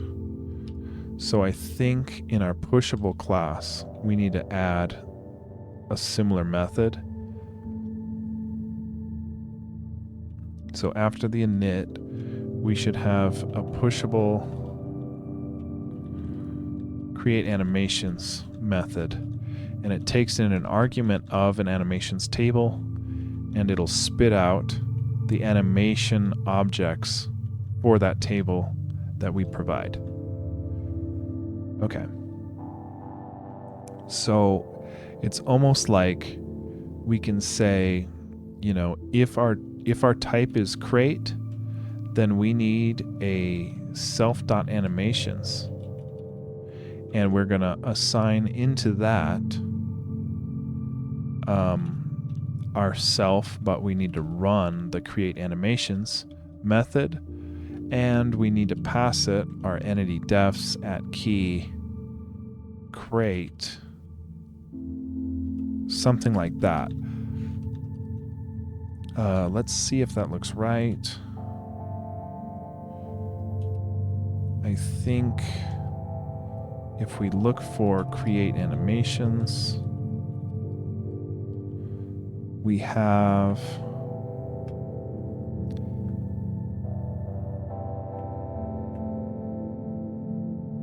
okay, here. Okay, so that's the dot animations table. So we say our dot animations table for our crate pushable, if we are a type crate, because a boulder doesn't have an animation, a log doesn't have an animation, but if we're type crate, then we get an animations table, and we're assigning it the create animations method running on our entity defs at key crate dot animations. And that'll pull both the default crate as well as the broken crate animation, so that we have animation objects for each of those different animations, because one is animating and one is just a stable crate. Okay, so that's looking right. So in the update function, we would say, you know, if we're a type crate, then go ahead and update the current animation over time. And then we need to change the current animation if we detect a spellcast collision with the pushable itself. So I want to see where we use the dot animations. Once we init it,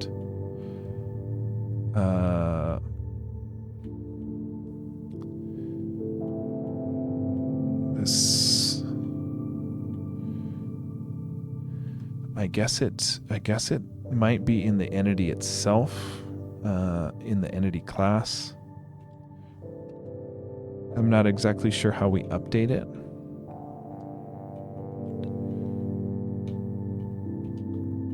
I want to see our entity class.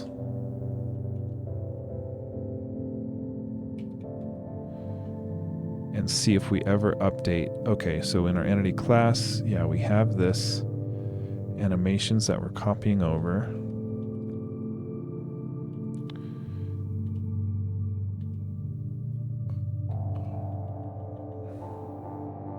Okay, we have a change animation method. Okay, so we'll need a change animation because we can go from a default crate to a broken crate. So we need this change animation method for our pushable also. So we'll do that as well.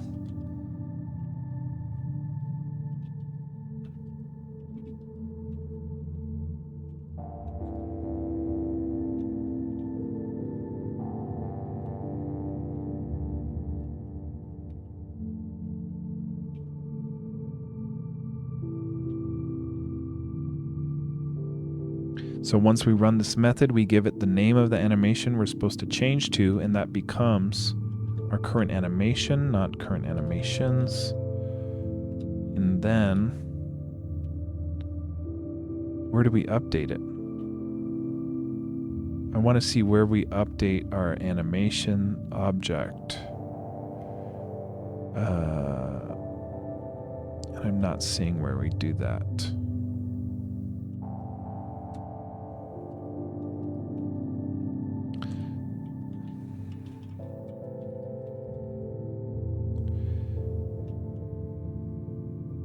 Let's see if we have, nope.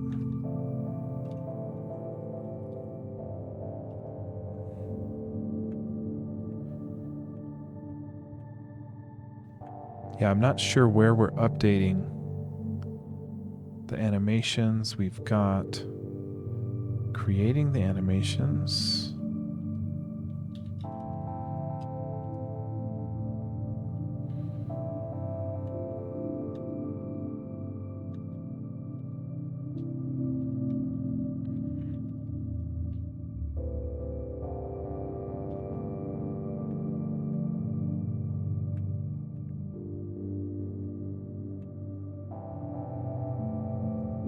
It must be in the, I swear it must be in the entity class.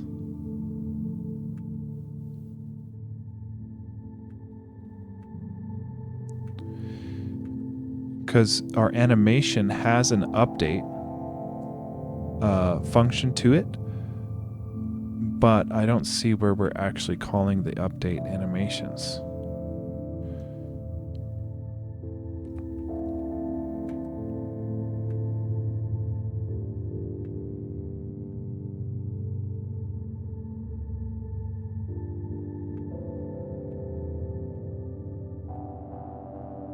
I think if we update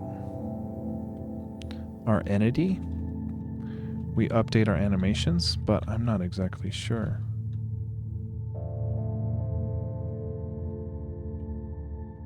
Because like it just shows that we define these things, and then when we update our NPC, which is an entity, I think it just handles the update for the animations.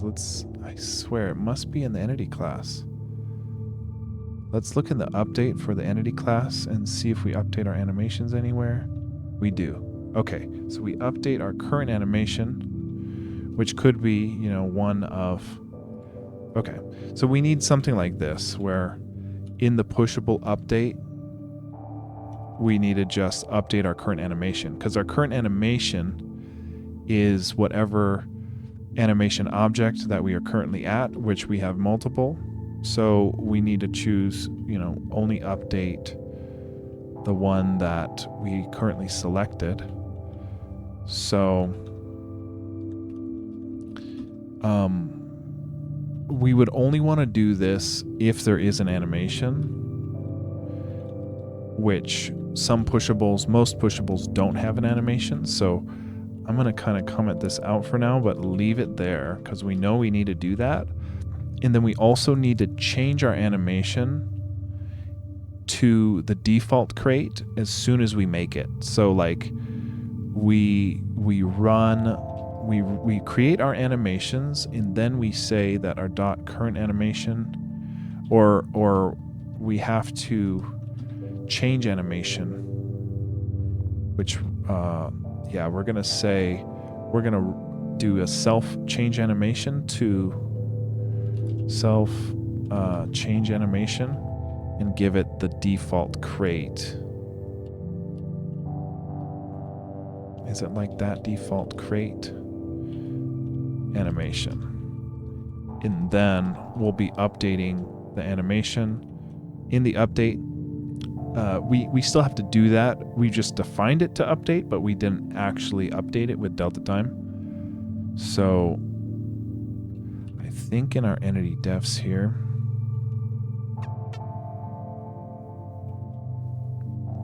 default crate. Yeah, default crate camel case. Yeah, let's see if it yells at us. Yeah. 271.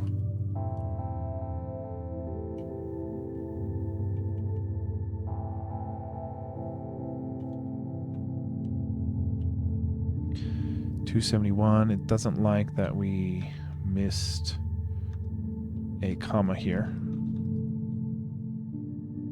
I'm just hoping it doesn't yell at us, which it is not. Okay, cool. So I guess what we can try to do is just change the animation to break crate and then update our crate with delta time and just see if the animation works. And then if it works, then we're golden. Then we just need to trigger it to work at a specific time. So let's try to change the animation to crateBreak. What was it called? Break crate. So since we're actually this might actually work, because we are updating our pushable.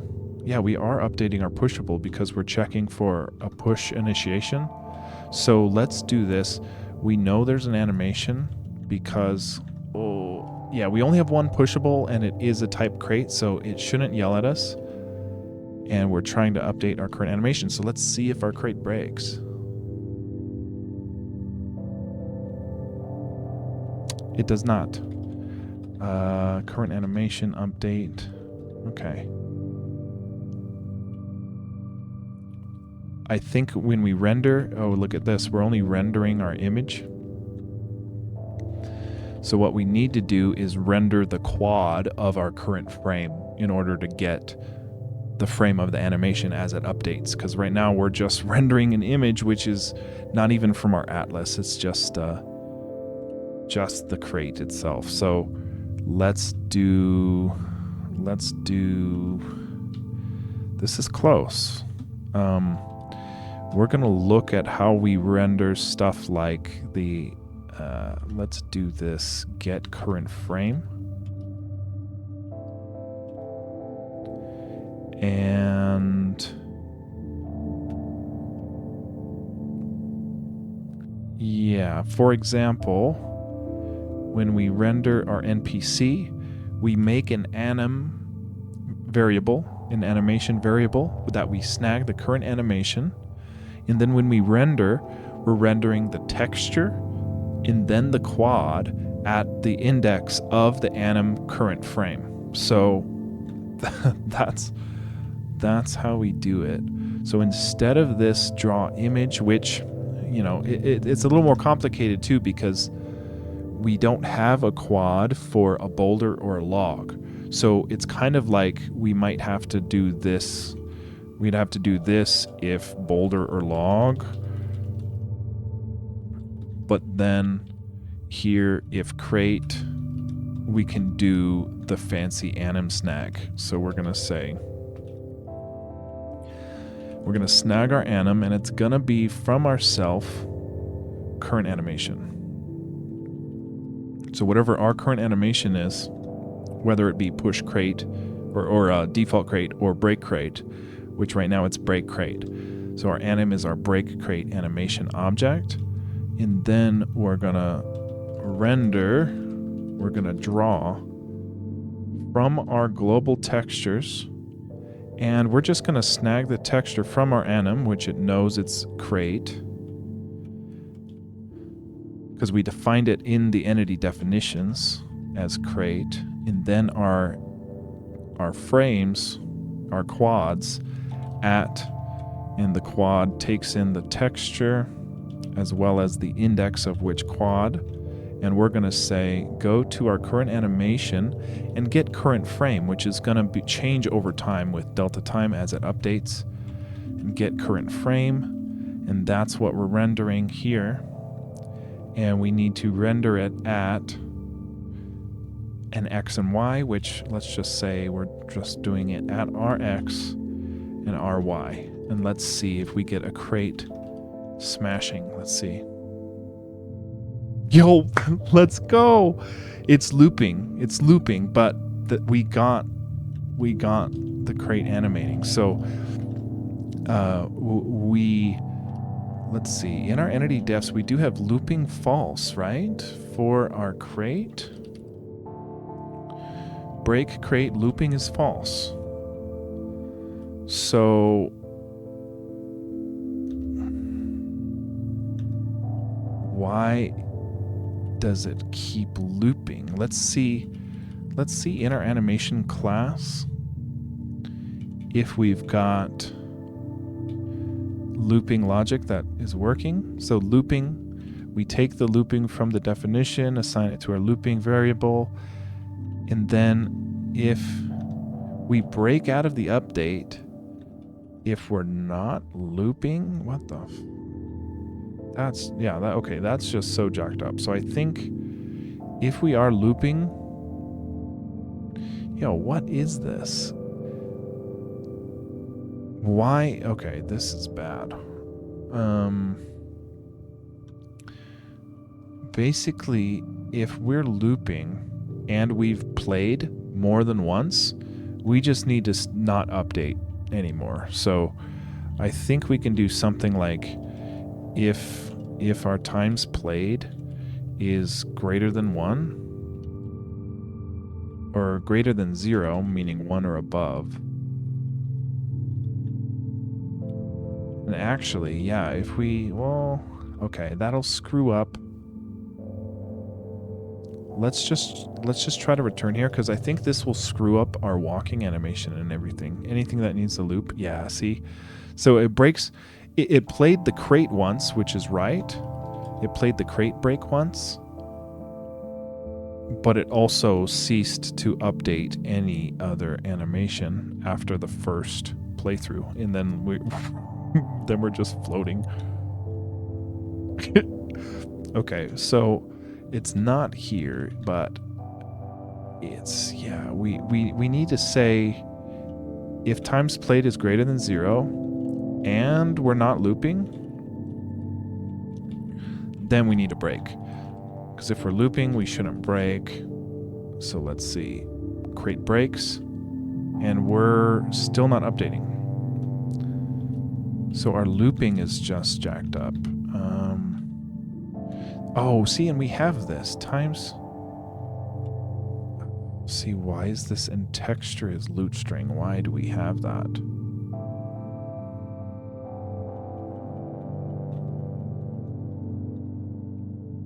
Okay, this is bad. But basically, we do want essentially this. And let's just see this. And texture is crate. Let's see. No.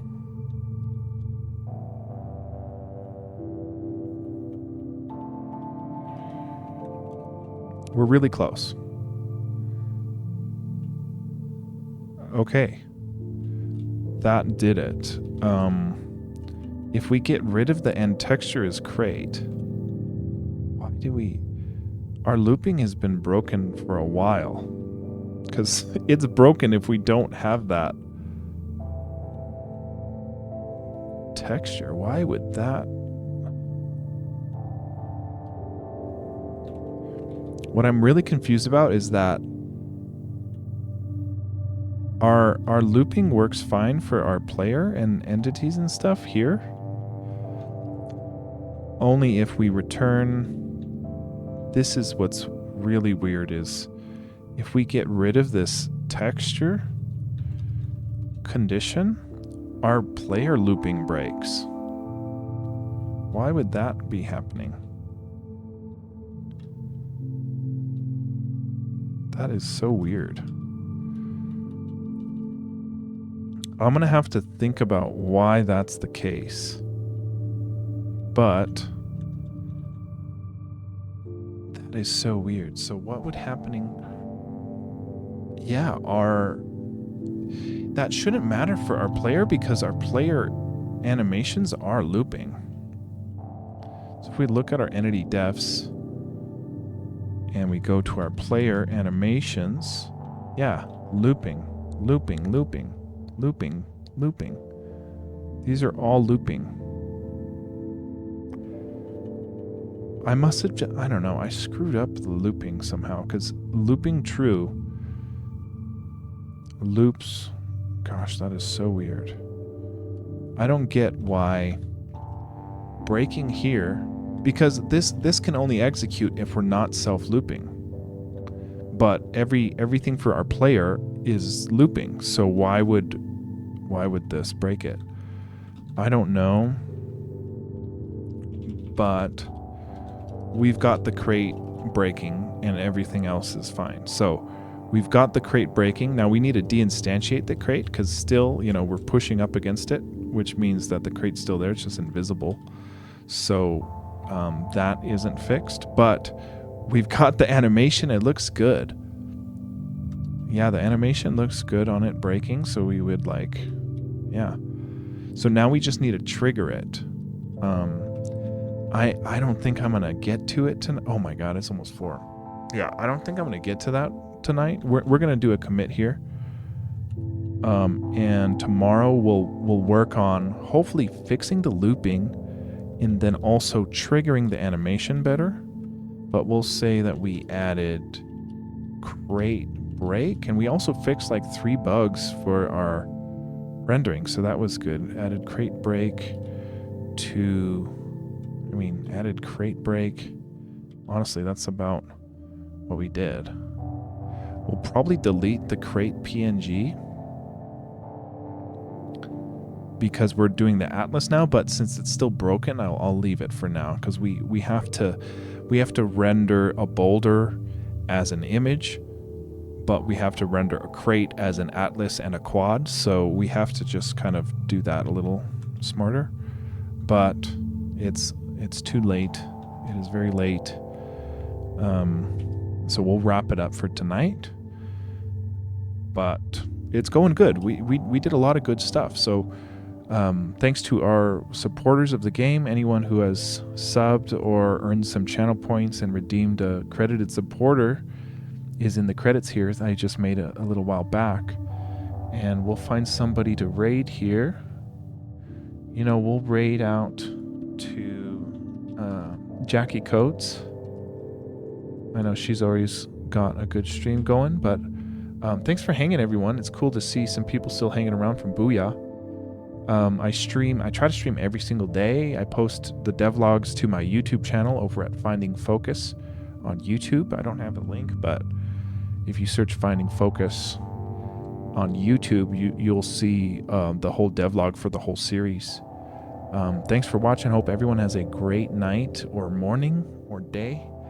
And I'll be back tomorrow. Yeah, peace out.